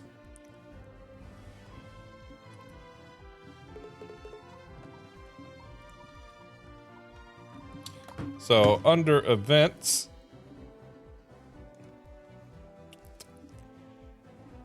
come on, give me a code, don't let me down. Aha, there's 2 new ones. All right, so if you go under gift exchange, if you type surprise 23, you can get a free Unite license for 1 Pokemon. If you don't, or if you've got all the Pokemon that license can give you, you'll get 1,000 coins instead. So it's still a decent deal. I don't know why they didn't just give you enough coins to buy a license, but that's okay. At least you get something. Chances are you don't have all of them though. Otherwise, all of the tokens finally have their codes released. Get Sprigatito for Sprigatito, get Florigato for Florigato, and Merry Xmas for Meowscarada. You can also, there we go, type code Metagross and get a 1-day limited license to Metagross, apparently.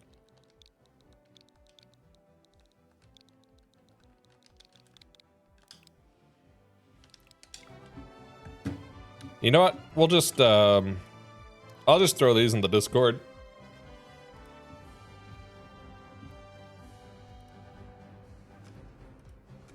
Also, Aura, I just saw the Grovyle. Yeah, the Grovyle art. That's great. I love seeing things in the Ute chat, honestly.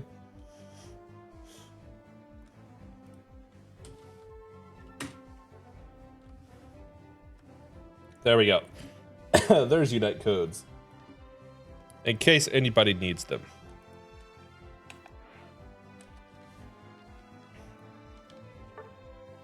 Oh, pretty chill. You're online. Do you want to join it?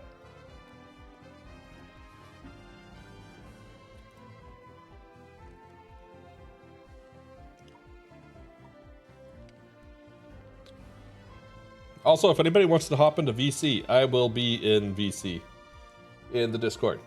You want us to believe you aren't aware you're cute, but we know. What? What?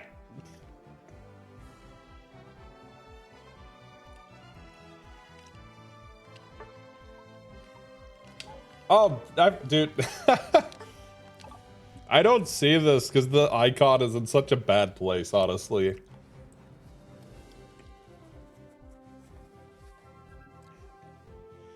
I don't know why I don't see those.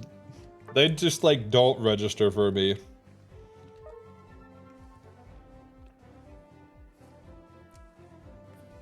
There we go. I finally have my cookies. They've been staring at me this whole time. They've been staring at me for like an hour and a half. I had like 2 cookies. Yeah, I know, right? Literal cross-planet connection. Man, talk about some high ping, am I right? Is that actually what it says for you? That's a lot. Also, did you get the codes for this? Pretty chill. Oh, I totally forgot about these. Hold on. I should probably send people that. Go back. Go back. There we go. I'll just drop down however many I can. I'll queue up a match once we get Rocky. Oh, they limited this. This used to be a lot more. Wow. That's very limited now. I guess it's technically less of a pain to give them out, but...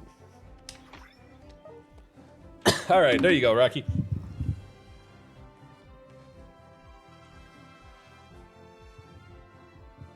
Heck, if we got Rocky and Pretty Chill, then, I might run some standard or some ranked or something. Especially since they buffed the boy, they buffed Dragon Bolt finally. Oh my god, I'm so glad they buffed Dragon Bolt. Cut it down to 140. Ay. That's gonna be a lot better. Alright, let's run a snowball one to start. Because I need like 2 wins in snowball. And then we can swap to whatever after that.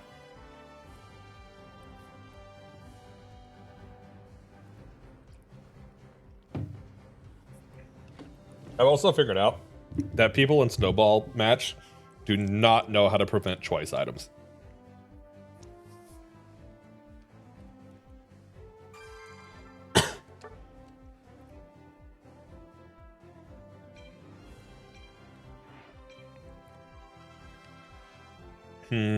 I guess I won't run Defender in this match. I think I'll actually pick up Zera this time. But I'm going for rush scoring, so.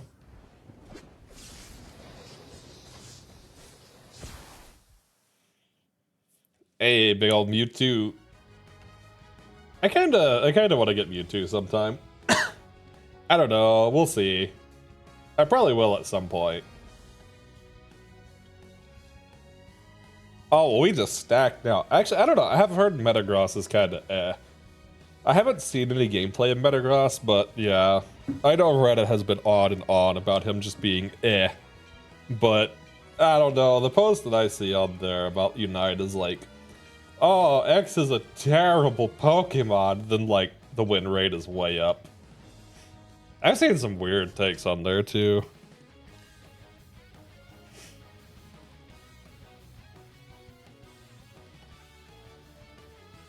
Like, I saw a take that the Goodra recovery isn't enough, and there needed to be more Goodra recovery. I'm like, brother, have you seen Goodra in battle?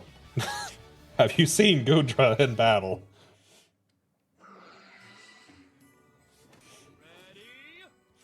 I've been beefing up Drake and Knuckle 2 for the Protect Tink. Hey.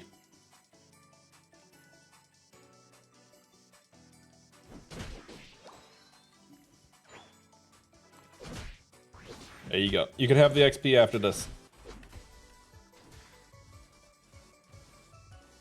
I should have grabbed the present, but oh well. I just want my choice activation. Start stacking them early, you don't have to worry about them as much later.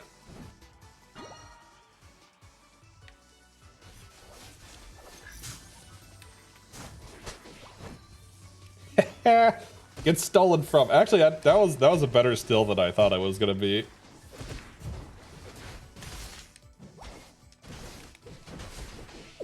Look at that. Easy first few KOs. Thanks for the help, Pretty Chill. Now we just need that Metagross to get up there. Get the score, get the score. All right.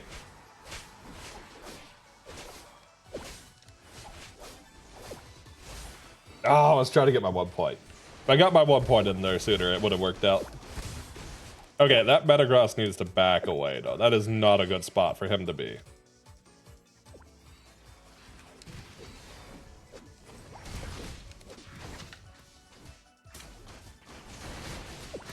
Why is their entire team just, like, right here? We may need a little help on bottom lane.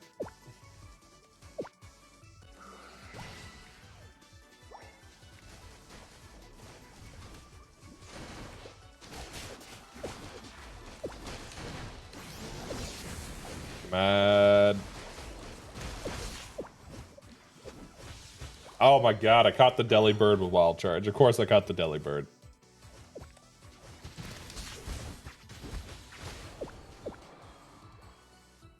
Alright.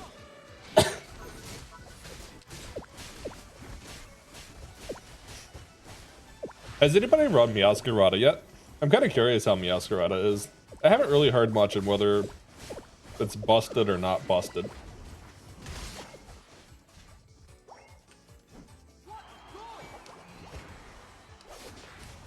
You've really followed me all the way over here, Zacian.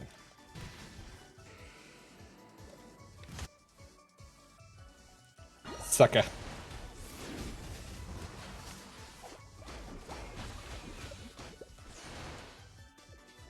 Okay, I deserve that. I deserve that. 100% deserve that.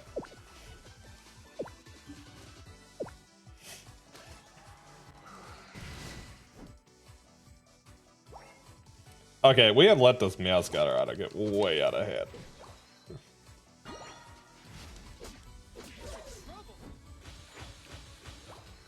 Okay, please let me get an activation or two now.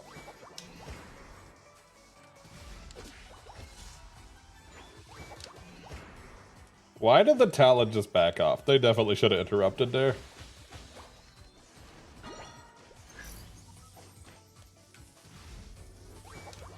Okay, now I'm fully stacked. All right.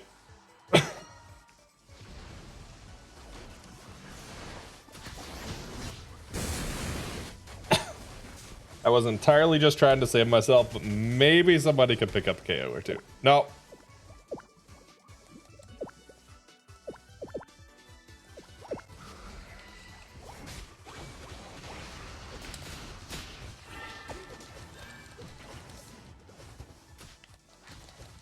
Come on, just take the Talon out. Nice.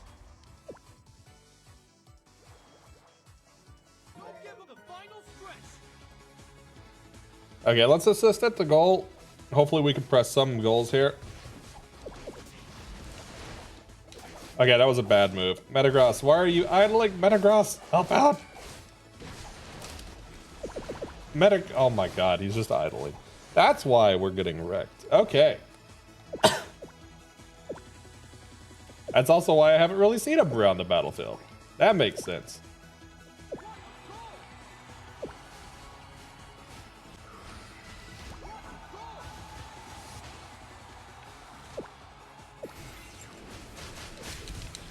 Oh, thank goodness for the nuke. Thank you for the Mewtwo nuke. What is... Oh, I think they had recovery bomb. That's probably what happened.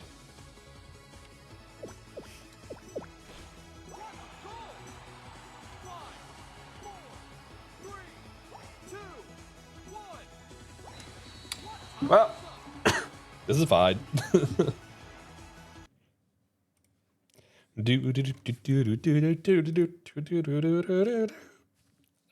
So I can't today. I can't do this. I'm way too congested to try and singer hop. Yeah, that Meowscarada was kind of popping off, to be honest.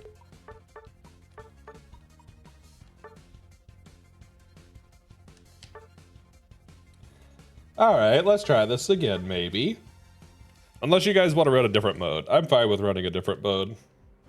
I need like 2 to get the top of the thing on the event, but I don't have to have it. I don't remember what it was.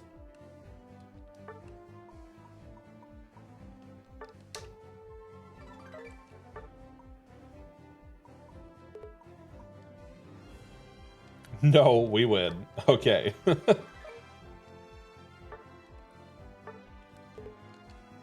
Alright, let's run one more then. Let's run one more.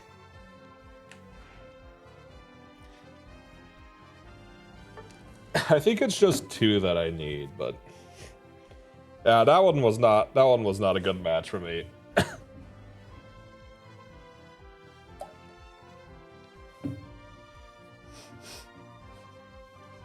I've been kind of getting away for free in the snowball battle, so I think I got a little bit too forward and expected to kind of bust down earlier than I did.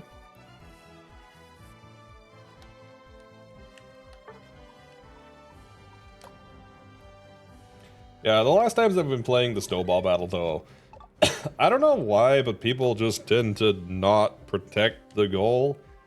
And so you can normally stack your choice items like ultra fast. Hey, finally got the gift code.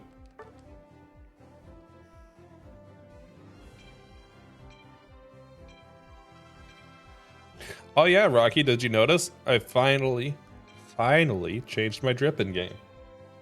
I don't know how long it took me, but I did finally do it.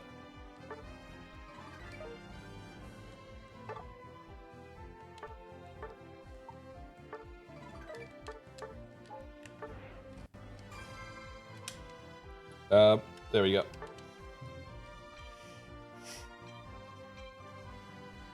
Hello? There we go. I was gonna say, is the other team around? Would you like to pick up your controller? But there we are, there we are. Alright. I'm not gonna run Pult, because I don't think Pult works great in this mode. Yeah, I'll run Absol. I know, it took me forever. And what's funny is I'm still wearing the Zero Aura hat. But I think, I'd liked the old drip, and it took me a long time to spend tickets on something other than the item enhancers, because I really wanted to get all my items to 20. But now that I had enough to get another outfit, I was more inclined to change drip.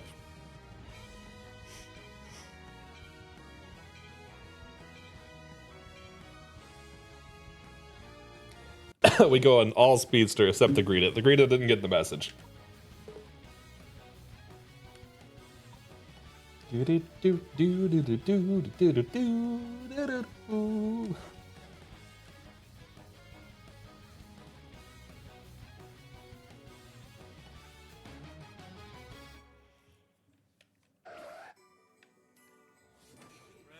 Alright, I'm gonna be rush scoring some because I do think I need the attack weight boost at the start.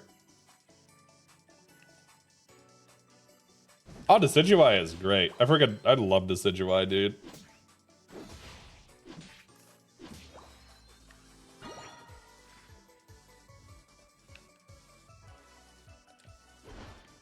Wait, you could just teleport with this? I didn't realize you could teleport across the whole map. What? Okay, that's busted and amazing.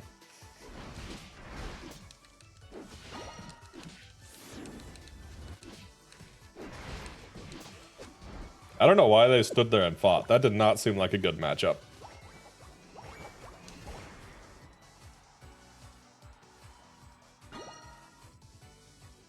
I'm gonna assist bottom lane real quick.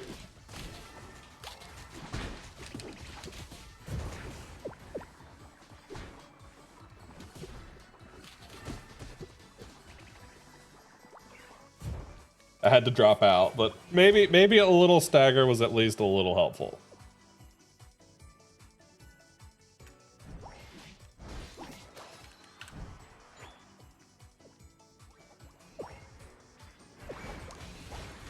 Why did he try to engage right there? That was not necessarily a great decision. I mean, that's fine. I mean, feel free to get stunted, Ghastly, I guess.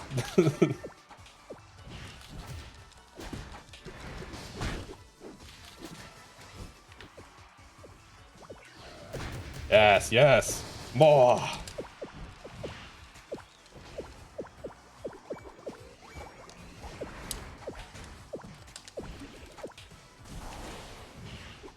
Oh, it was just barely in the slap, but that was bad because that got the Ghastly a lot of XP. But I do have max weight now, though. I am stacked all the way.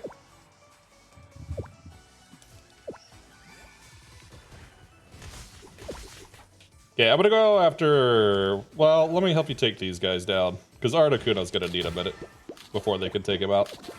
And the only one on them is the Chomp at the moment anyway, so...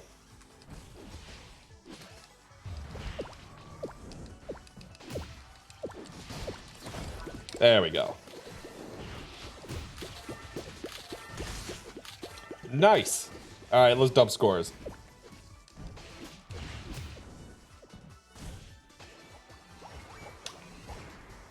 As long as you keep level capping in this mode, that's generally like the easiest way to just win. If you just punish them and keep them capped. Because you can get capped really hard in this mode too.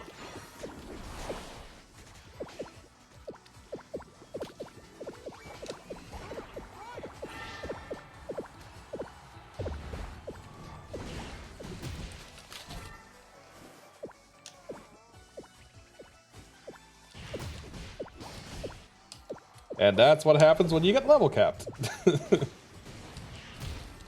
And that's why you just back off and get some experience instead of keep trying to press when you're capped.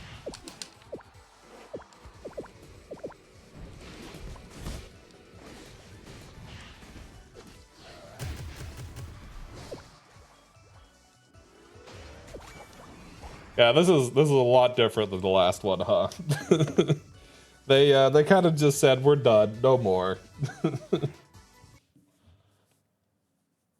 Also, the stackable items really do go ham in this mode.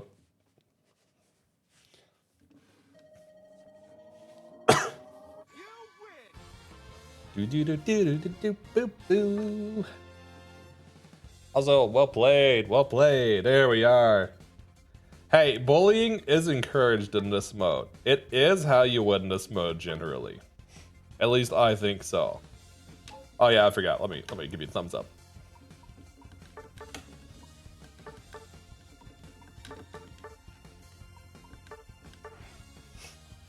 I had one match the other day where I kept one dude at like level 4 for the entire game, and he was level 4 on the end screen, and I felt a little bit bad. Only because he was capped so much, but at the same time, I didn't feel too bad. Only a little, only a little.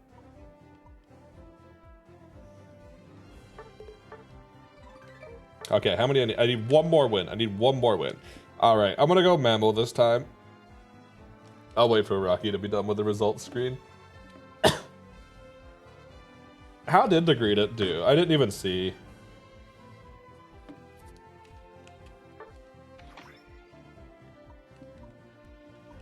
I forget how do you get to past battle. It's through your profile, right? Battle record? Yeah, that's it. Ah, I see. I see.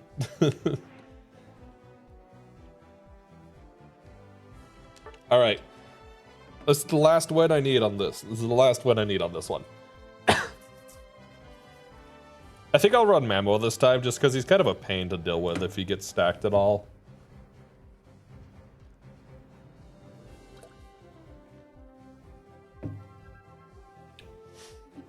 Also, get me one closer to Meowscarada.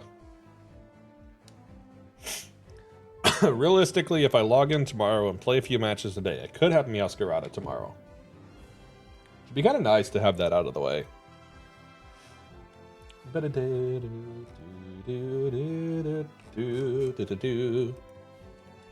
Yeah, us three went ham. We like double or tripled the damage of most people on the other side, so... But, I mean, again, if you get level capped in this mode, it is very hard to recover from being level capped. Just because this mode really spirals fast. I mean, it is a snowball battle, so you do snowball really quick, but you know.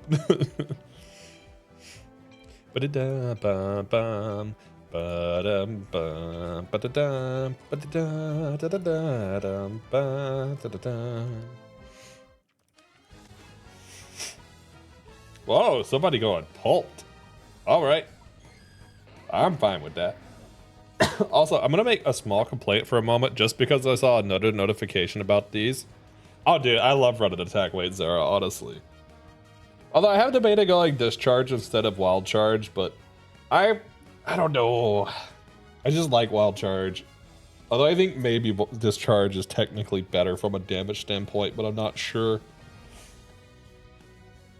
Also, small minor complaint about an unrelated thing just because I got a notification. Look, artists are great. But my god, the spam artists need to stop. I keep getting messages that are like, "Hi, how are you?" And then you check the person's description and they've not sent a message anywhere, and it's just, "Commissions open, doing commissions for VTubers. Sign up here." And then you're like, "I'm doing good." And they're like, "I'm an upcoming artist that would like to commission." I'm like, no, that's not how you do this.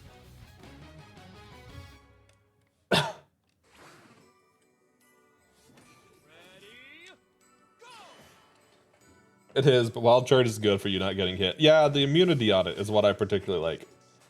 Oh, we going comfy plus mammal. All right. I'm fine with that.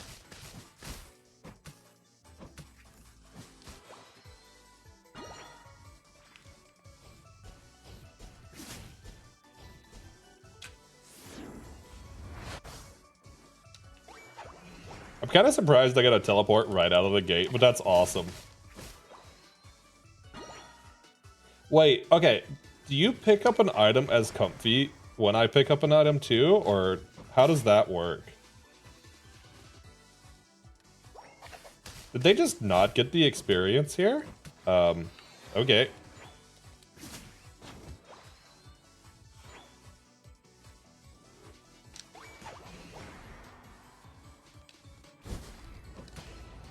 You don't? Okay.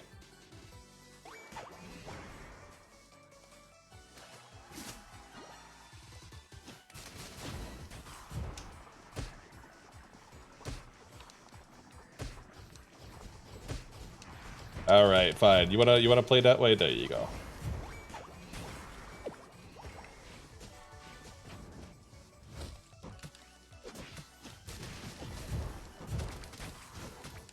Oh yeah, I don't know if that was a good idea, Absol. All right, we are maxed weight now. Now let's go punish some people.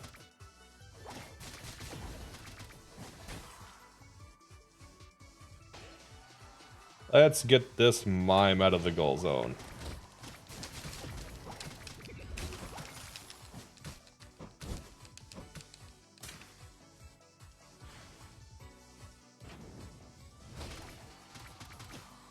Ah, it was one away. It was one away. And nobody's there to punish him. That's all right. That's all right. I'll just get some points.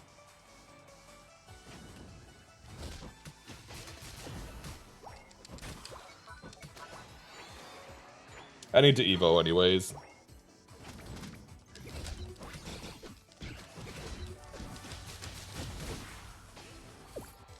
Alright, get your scores, Rocky. Get your weight.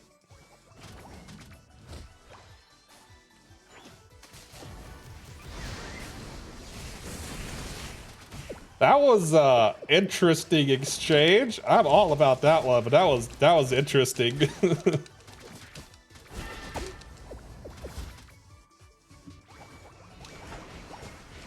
I mean, I guess if they all just instantly go down, it doesn't matter if they get it doesn't matter if they get there to Kunoha, if they all just get melted right away.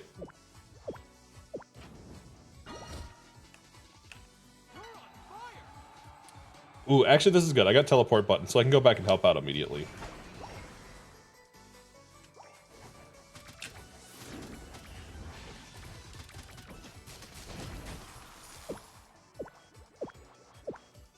You know, I'm gonna press this mime out. Oh, Champ's over here too.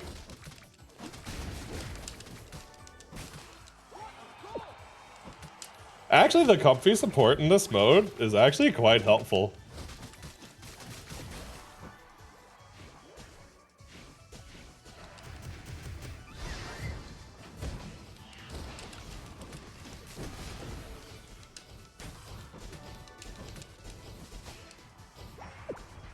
Okay, I should probably just score though. Hey, nice takedown.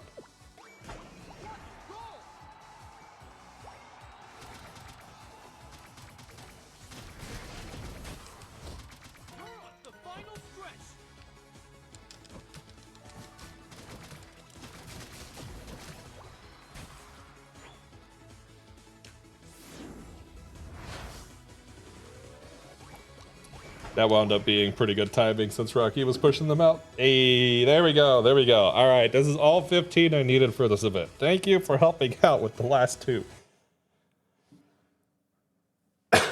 It seemed like the Dragapult did well too, but I didn't really see them a whole lot, so it's hard to say without seeing the stats.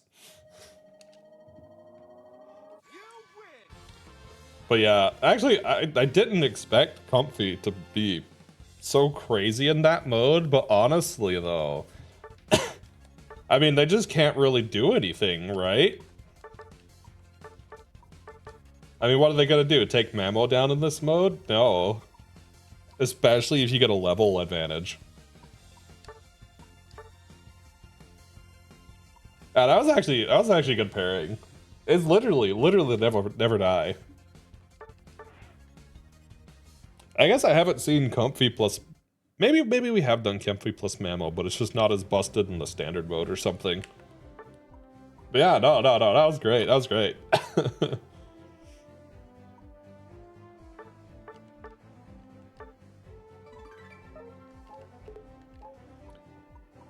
Garchomp really thought he could 1v1. Yeah, that Garchomp was really aggressive. That Garchomp thought he could 1v1 most people. Yeah, I'm not getting the last of these. That's okay. I got my stuff that I wanted. That's all I care about. All right. You want to do a different mode then? There's the Panic Parade, and then there's also the standard and ranked if I want to play some more traditional stuff. I haven't done any ranked this season, so I could be okay with that. Man riding with his tail between his legs. Yeah, honestly.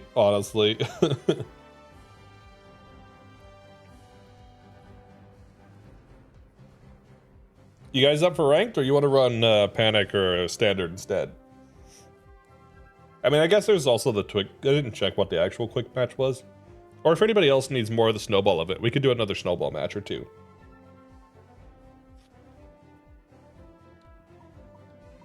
What is the rank rewards this time? I'm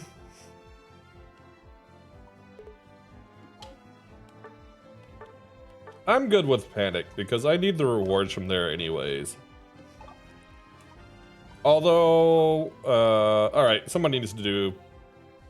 You're just here to put off editing? Fair. Alright, let's do Panic Parade. We need to get pretty chill up anyways in Panic Parade, so...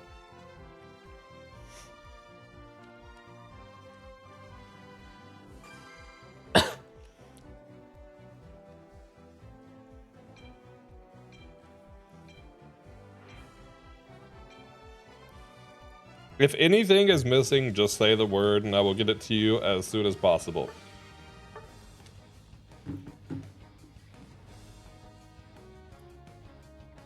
By the way, Decid is absolutely broken in this mode. It's not even funny. Especially when you get the enhanced power-ups and whatever the heck the thing is called. Like, he's just straight up busted then.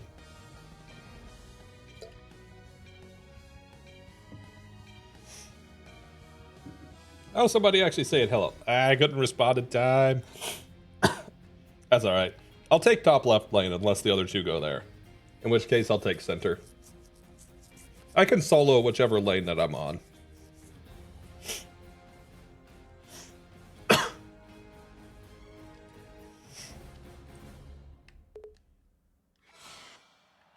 Alright, I'll go top, and hopefully nobody follows. Garchomp may have more health, but attack weight, Zera just laughs. Garchomp feels a little slow for that mode. I don't know, maybe there's a good combination, or maybe he's not that bad, and just most people I've seen run him don't do well in that mode, but yeah.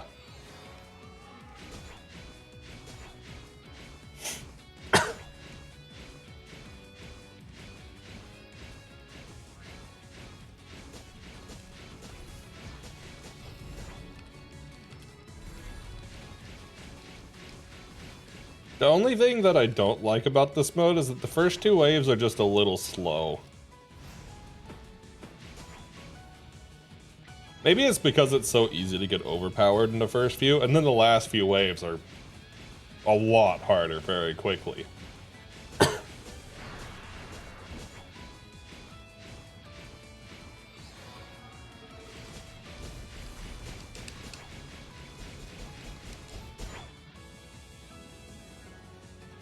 Oh, looks like we got 2 comfy slip through. I'll grab them. Or not comfy, combi.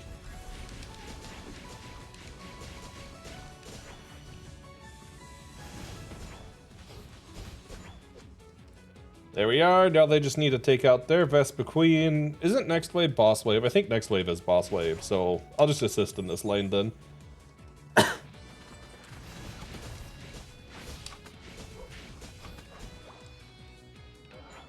Yeah, this is boss wave. Alright, I'm going back to center. I'm gonna take care of the ones that are spawning now. Oh, looks like we already had people here. My bad, my bad.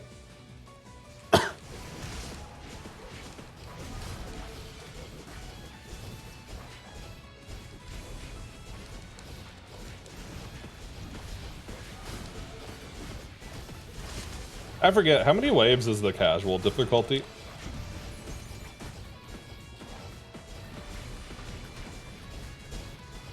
Oh my god, I keep dragon dancing the wrong way. Oh, it's just 5. All right.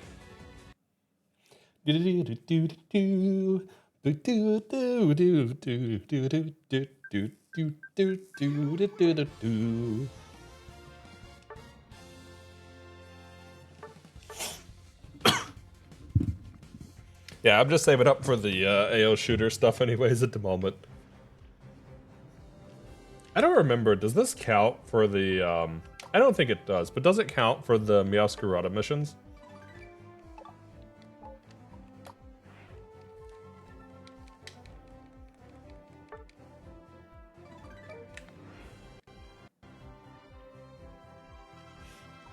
Oh good, it auto switches the difficulty. Alright. I'll run up the next one. Can I? Yes, I can collect rewards. Okay. Go back, game. I tried. The game moved me way too fast, though.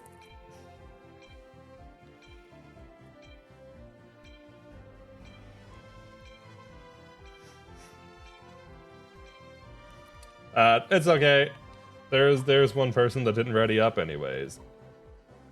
You know what? I can find out. You're right, it does. I didn't think it did, but yeah, I guess it does. Nice. Maybe I should run Defender on one of the lower difficulties then to finish up the Defender one. That's a good idea. You know, I'll run Defender this time.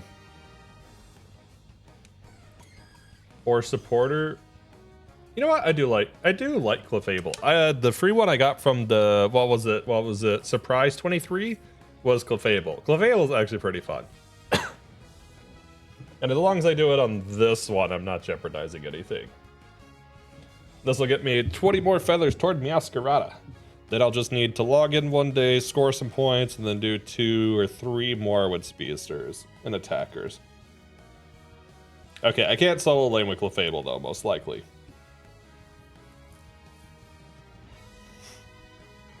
So I'll join on somebody's lane this time.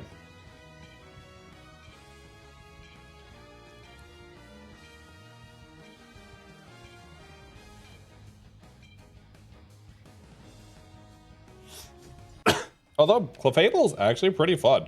I didn't think I would like Clefable, but I didn't really have a lot of choices with the Surprise 23. I actually really like Clefable. I may start trying to learn to play Clefable in ranked.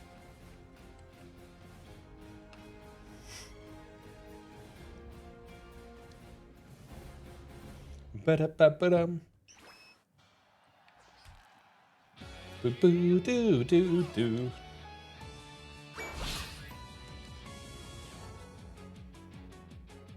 I guess I'll go top since somebody's going top lane.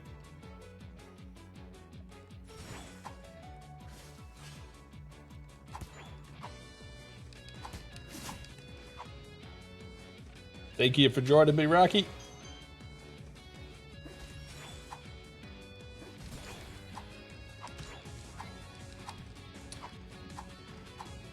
Actually, Clefable doesn't feel too bad in this mode. Maybe it's because Comfy's on too, but yeah, so far it feels fine. Because the one thing I had when I tried some of the other Pokemon, it could be because the AO shooter's upgraded. But the one thing I had with the other Pokemon is they just couldn't take things down fast enough.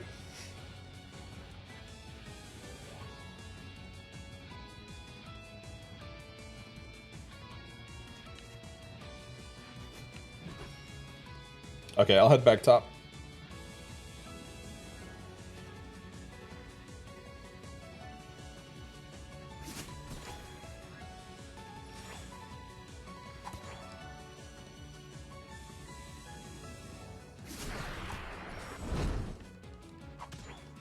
Okay, I think that might have been last one for the wave.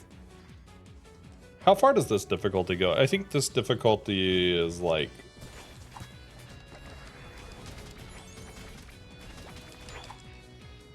There we go. I think this one's till wave 7?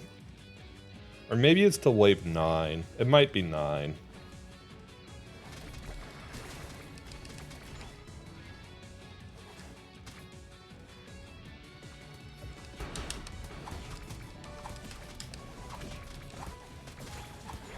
Come on, Snorlax, stop.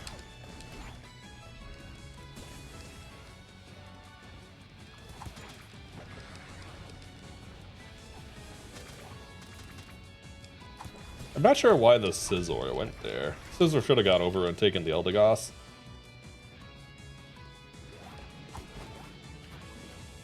Alright, this is boss wave. This is where Clefable might not be as good. Maybe the answer is I should stay back, but it seems like enough people are staying back, so...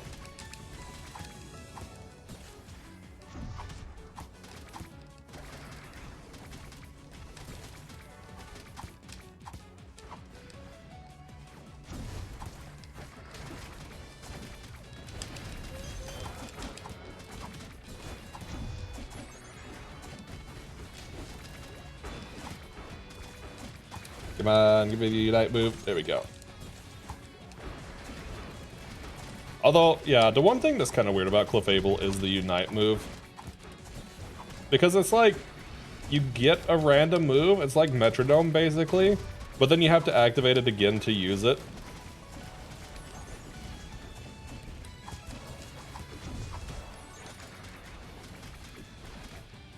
Alright, there was wave 5. I'm heading up top. Also, thank you for the heals. That's all the reason I was alive through that section.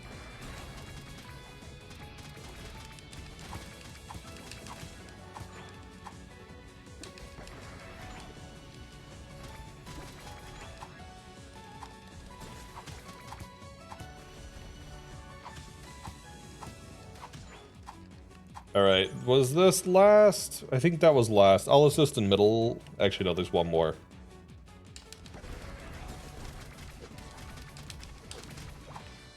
There we go. Alright, coming in to assist.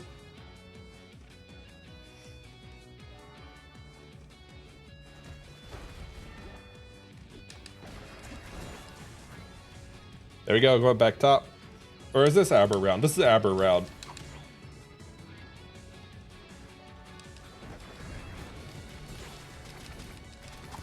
Okay, I'll take down the Delphox, and then I'll go assist with Abra. Because the Delphox gets really annoying otherwise.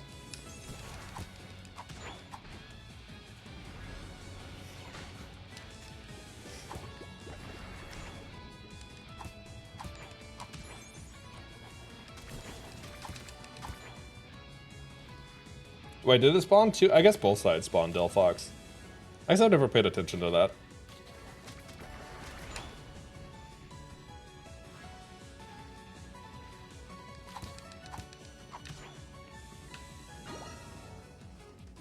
I probably shouldn't have picked that up, so I still had a chomp.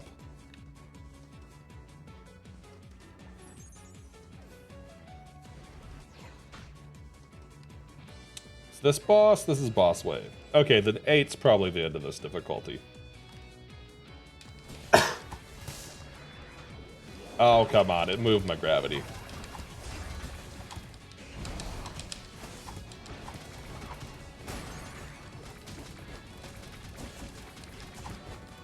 Although it's kind of interesting running a supporter in this mode, because the damage taken from the boss moves is just a lot less.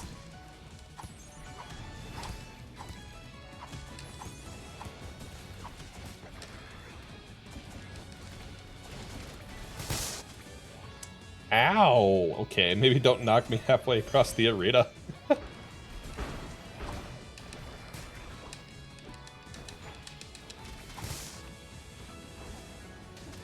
Oh yeah, it's so weird. You get fly and stuff. I totally forgot about having fly as clefable, which makes like no sense. I love it. Oh, I finally went down.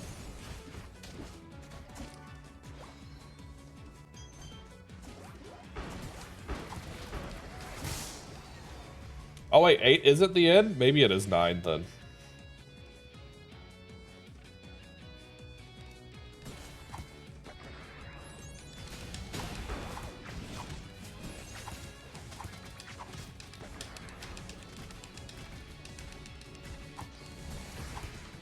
Come on. Get rid of the little sable eyes. They're annoying. They're super annoying in this.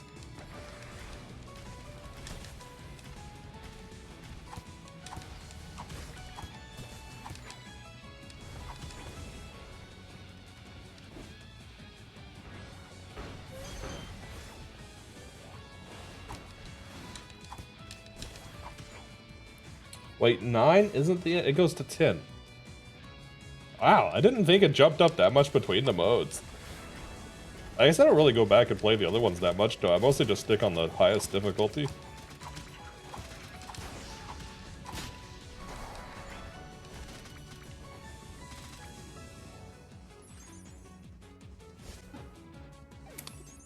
Oh, I was getting shocked by you. I was like, why am I getting shocked? I didn't realize that the comfy would leave a wave on that.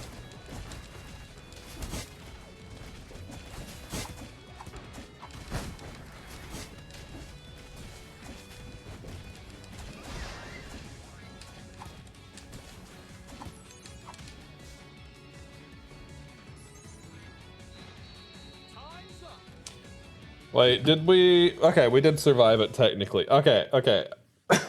I just wanted my one supporter run. Okay, that was a terrible idea.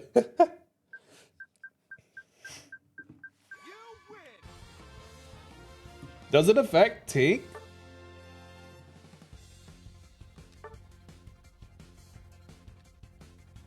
I didn't think it affected Tink. I thought it affected everything except Tink.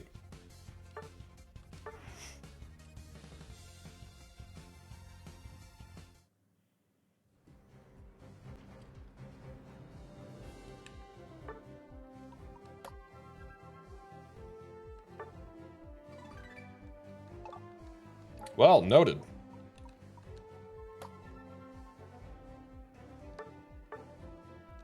Oh my god, I have to do 5 more supporter and defender matches.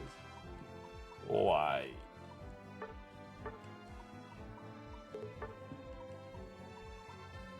This is fine.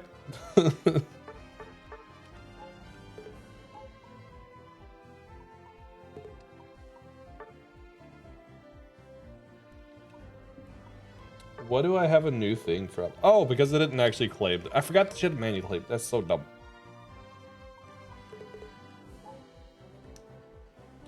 I was thinking you were going Mammo, so I went comfy. Ah. No, like I said, I just unlocked Clefable, but it's actually quite nice. So I decided I would run it. Actually, let me make sure I don't have anything to upgrade an AO shooter, and then we'll run one more.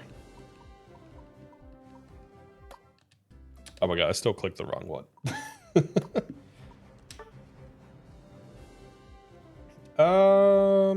I will save it for the move cooldown reduction. Alright, let's run the next one. I'll run an actually good mod this time for this mode. Namely Pulp.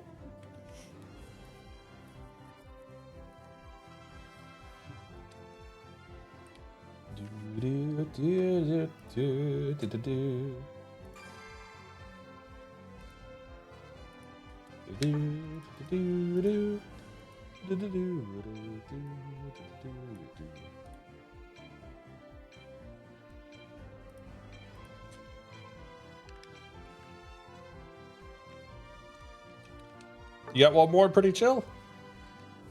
If not, it's cool. It's cool.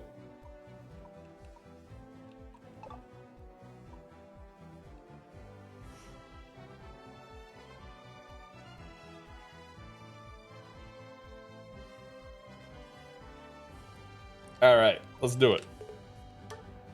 Let's get you 100 item enhancers. They're quite nice.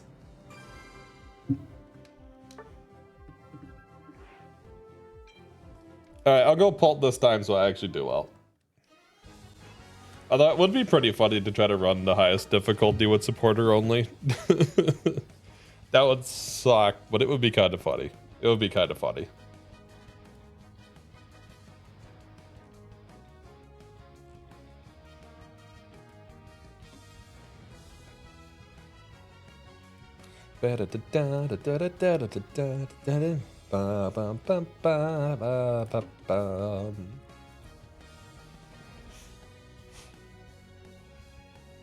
FedEx packages to Citywide. Nice. Let's go, FedEx package. That's a great username.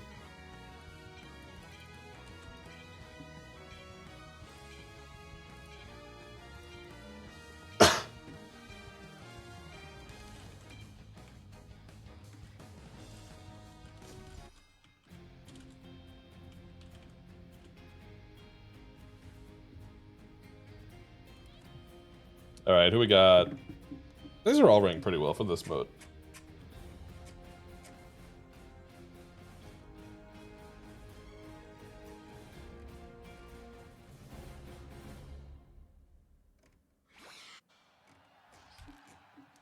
I'm kind of with him. I can't be bothered to change stuff just for this mode, honestly.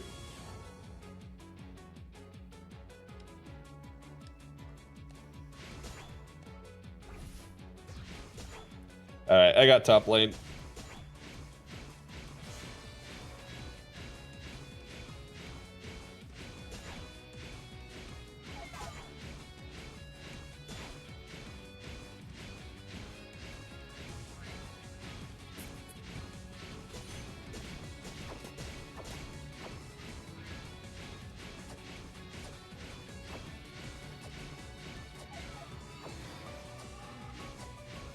I might help out middle if you've got top lane, Rocky. Actually, no, it seems like they're catching back up. All right, we're doing fine.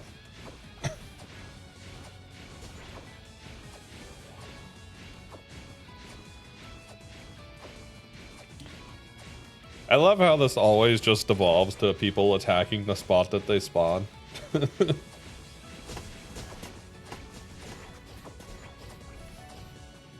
Alright, I'll let you have this one. I'm gonna go protect since they've already let some through.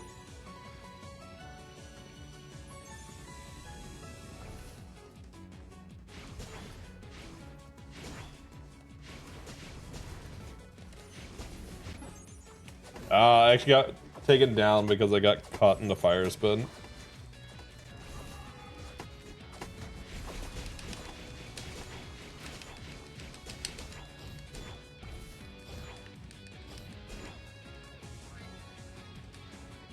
Okay, I'll take bottom lane. You guys seem to have top now. No, I know. I don't have mine maxed yet, but I have mostly maxed. Now, I know also since we're not playing on the top mode, me and Rocky are probably the only ones that have the majority of the shooter bonuses. Because I think most people just stick on the highest difficulty once they get to it rather than backing back down. So I just assume if you're playing on anything other than the top level, people probably don't have the shooter bonuses.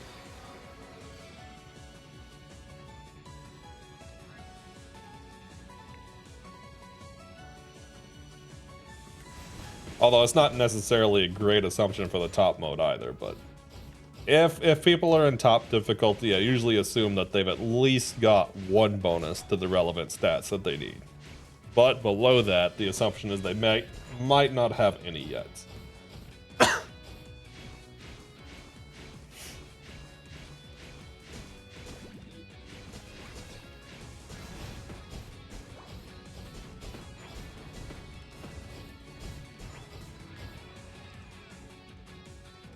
Alright, I'm coming in to help out with the Abras. This is Abra Wave.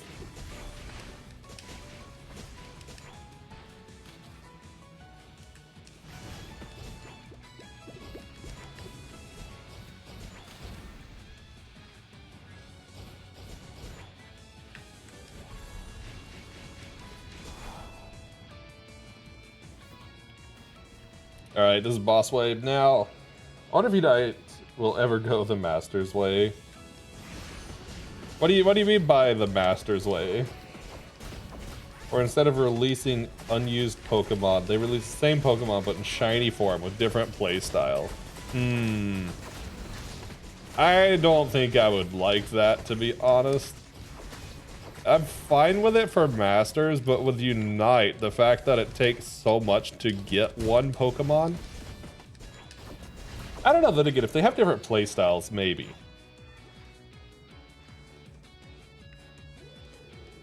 I guess I'd only find it particularly egregious if they didn't have separate playstyles. I think if they did do something like that, they should do a thing where you get a discount on one if you own the other. So if you buy the shiny and then buy the base form, you get a discount on the base form, or vice versa.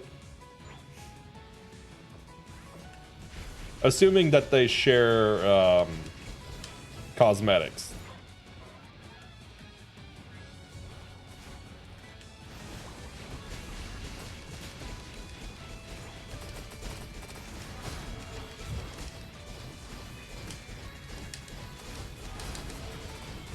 That was the fastest I've ever seen Zapdos get melted. That was kind of beautiful.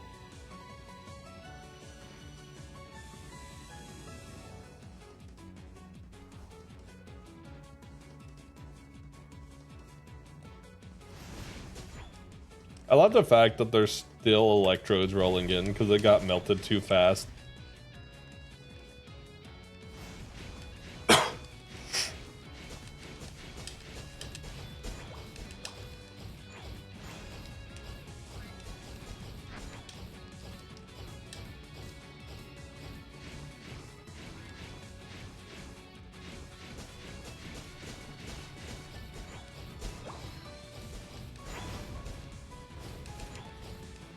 There we go. I think top is clear. That should have been last. No, there's one more. All right. I'll come and help in just a second. All right. Inbound.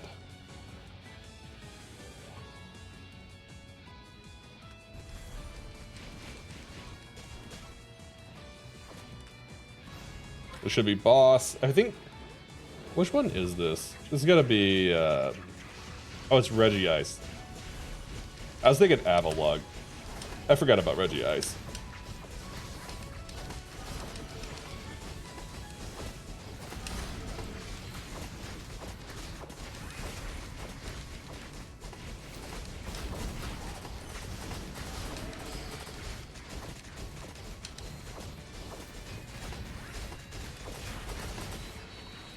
Hey, nice, nice, nice.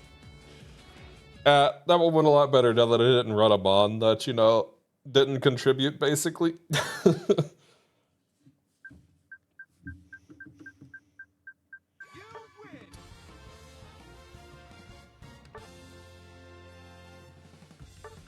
I mean, that's the thing, right? If you lose one lane, it's just difficult.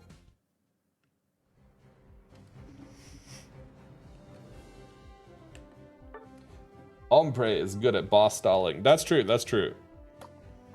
Ah, I knew what you meant. I knew what you meant. Alright, let's get the move cooldown max, finally. I guess the movement speed and the HP and recovery could be nice, but I kind of want to start buying some of the other stuff now. Like the item enhancers in particular.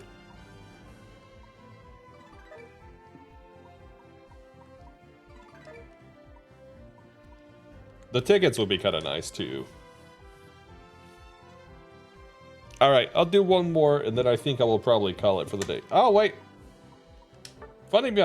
Hey, hey, let's get one more in. Are you around? You are. Hello, how are you? Hydrate, thank you. I have some citron tea, if you know what citron tea is. This one is a yuzu citron.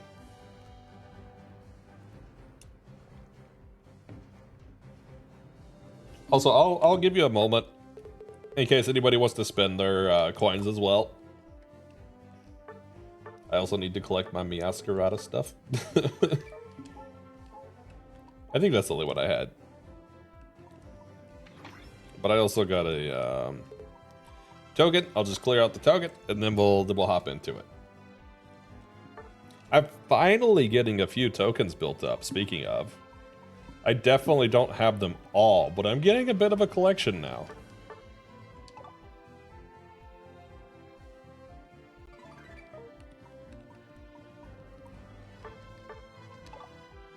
I figure I'll probably just gold them all anyway, so I just keep upgrading. No reason I wouldn't. Aha, I knew Miascarada was gonna be music or move speed. Of course. Alright, let's roll it up. Let's knock this one out. Dum, ba, da, bum, bum.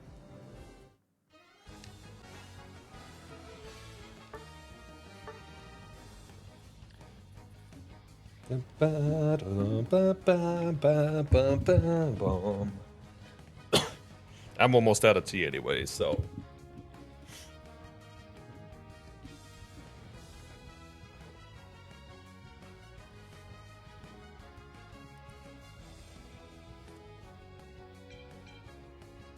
Plus, I'm still a bit tired.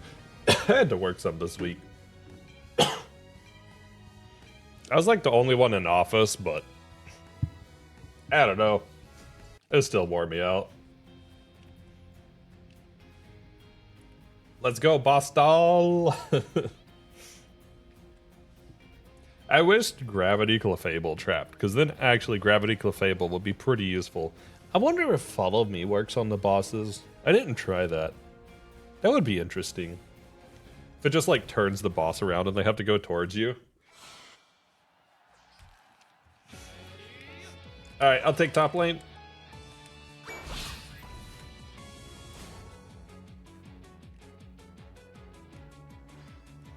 Ba-da-da-ba-da-da-da.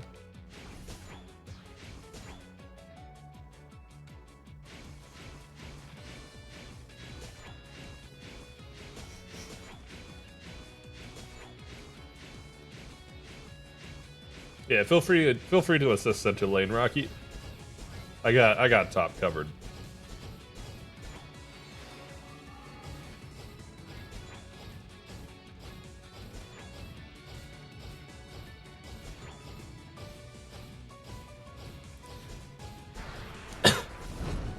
Halt isn't the most broken mon for this mode. That definitely still goes towards the Sidui, but Halt is still quite good for this mode though.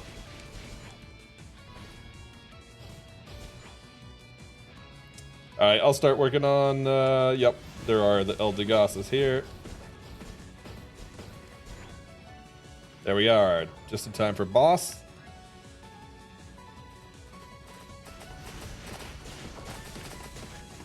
I'll head back and help take care of the little guys that spawn.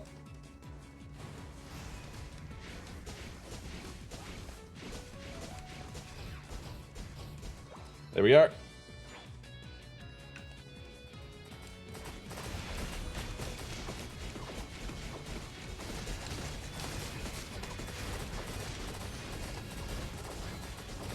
All right, I'm on the little guys.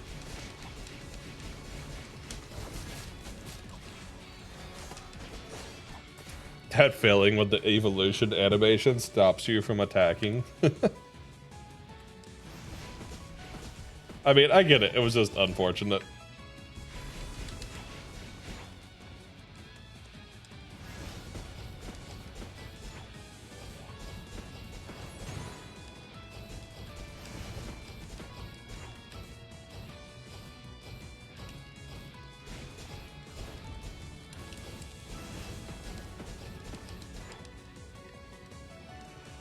Okay, I think there's one more.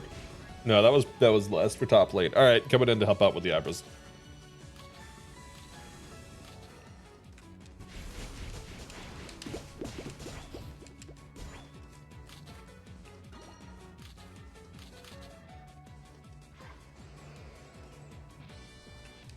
So 8 is Avalugg. I don't know why I keep thinking Avalugg reappears.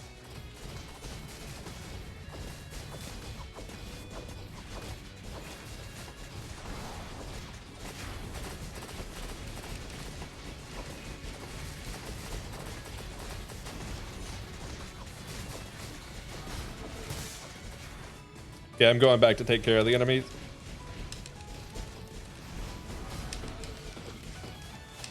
He unlives. He unalives.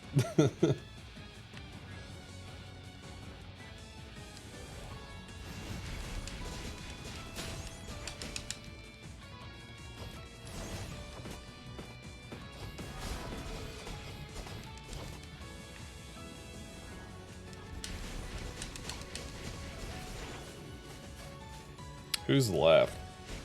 Wait, what is the Talon doing here? I guess the Talon just got past everybody by charging.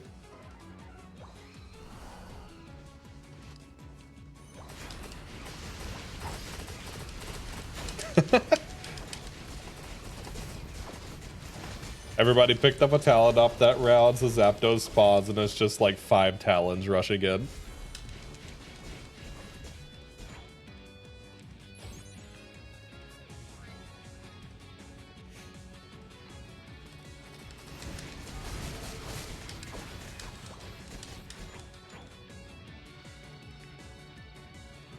Alright, I think there's only like 1 or 2 electrodes left, then it's end of wave.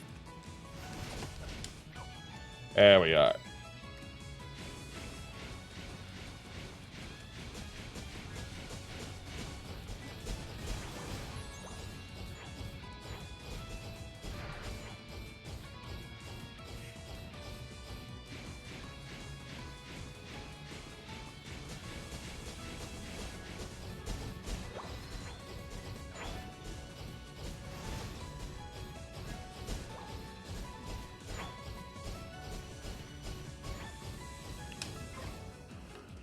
Yeah, the only thing that I wished was different about this mode is I wish there was one more difficulty up that lets you grind the tokens a bit more. I know why they don't do it, but I do wish that there was one difficulty up that gave a little more tokens per run.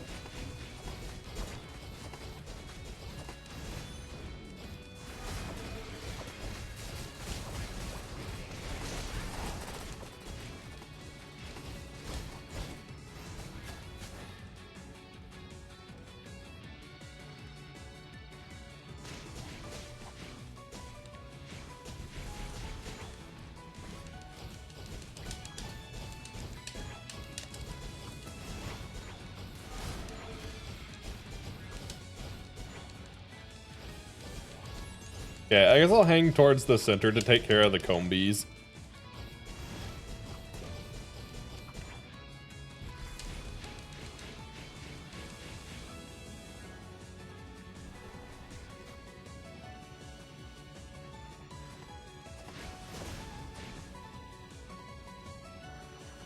Alright, heading back to top lane.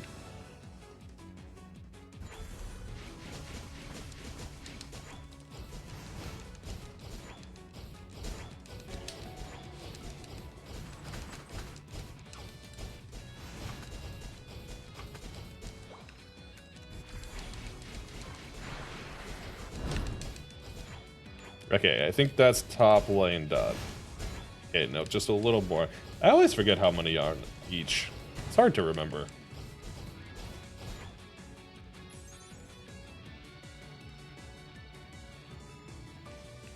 Another.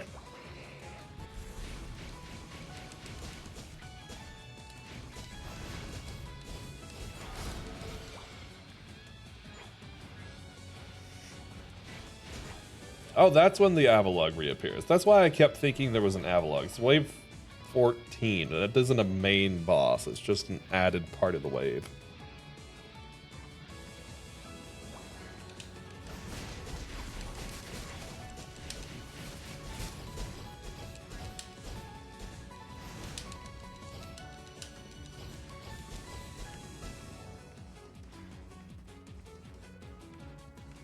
God, Shockwave lasts so long.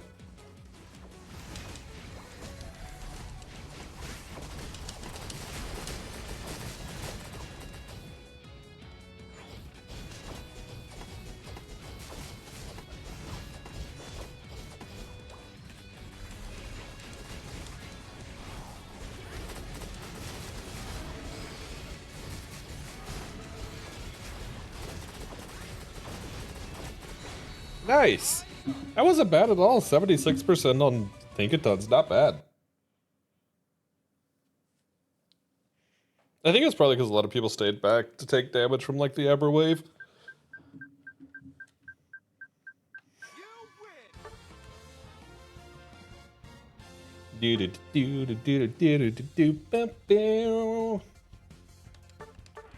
Although I know you just joined in funny, but I am going to make today a bit of a short stream because I am honestly still extremely exhausted. And I only intended on today being a short stream anyways. So I am going to quit out here. But thank you everybody for the matches, as always. Found out the Wish can heal other Pokemon. Hey! Now if only we could heal Tinkaton. That would be the real helpful one, is being able to heal Tinkaton. But yeah, I will wrap up here for the day. It was intended to be a short recap stream anyways, so we will see who be live. I haven't checked yet, so who's streaming today? Do we even have people streaming today? I have not checked. Umbreon is utility mon. Umbreon is freaking great. That's what Umbreon is. I mean, am I right?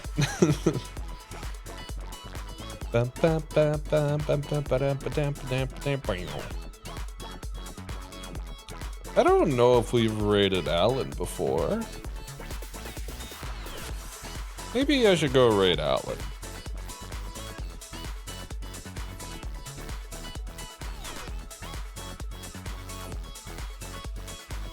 Yeah, let's do it. Let's raid Alan.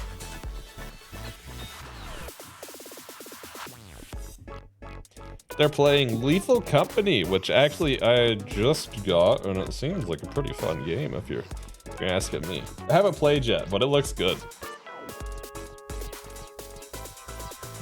They are just getting started, it seems like.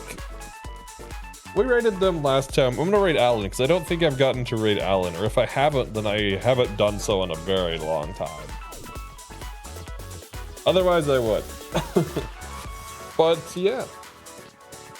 Thank you, everybody who tuned in. I always appreciate it when you join in. This is the last stream of 2023 for me. I hope you guys have enjoyed Out of the Box Season 1 and are looking forward to Season 2. I just got Lethal Company for you to play. Hey! I just downloaded it, so I might take you up on that. Depends on what schedules look like, you know? Yeah, let's get raid message real quick before I raid out, though. And then we will head on over to Alan, who is playing Lethal Company. And it looks like they have a cute little skin there.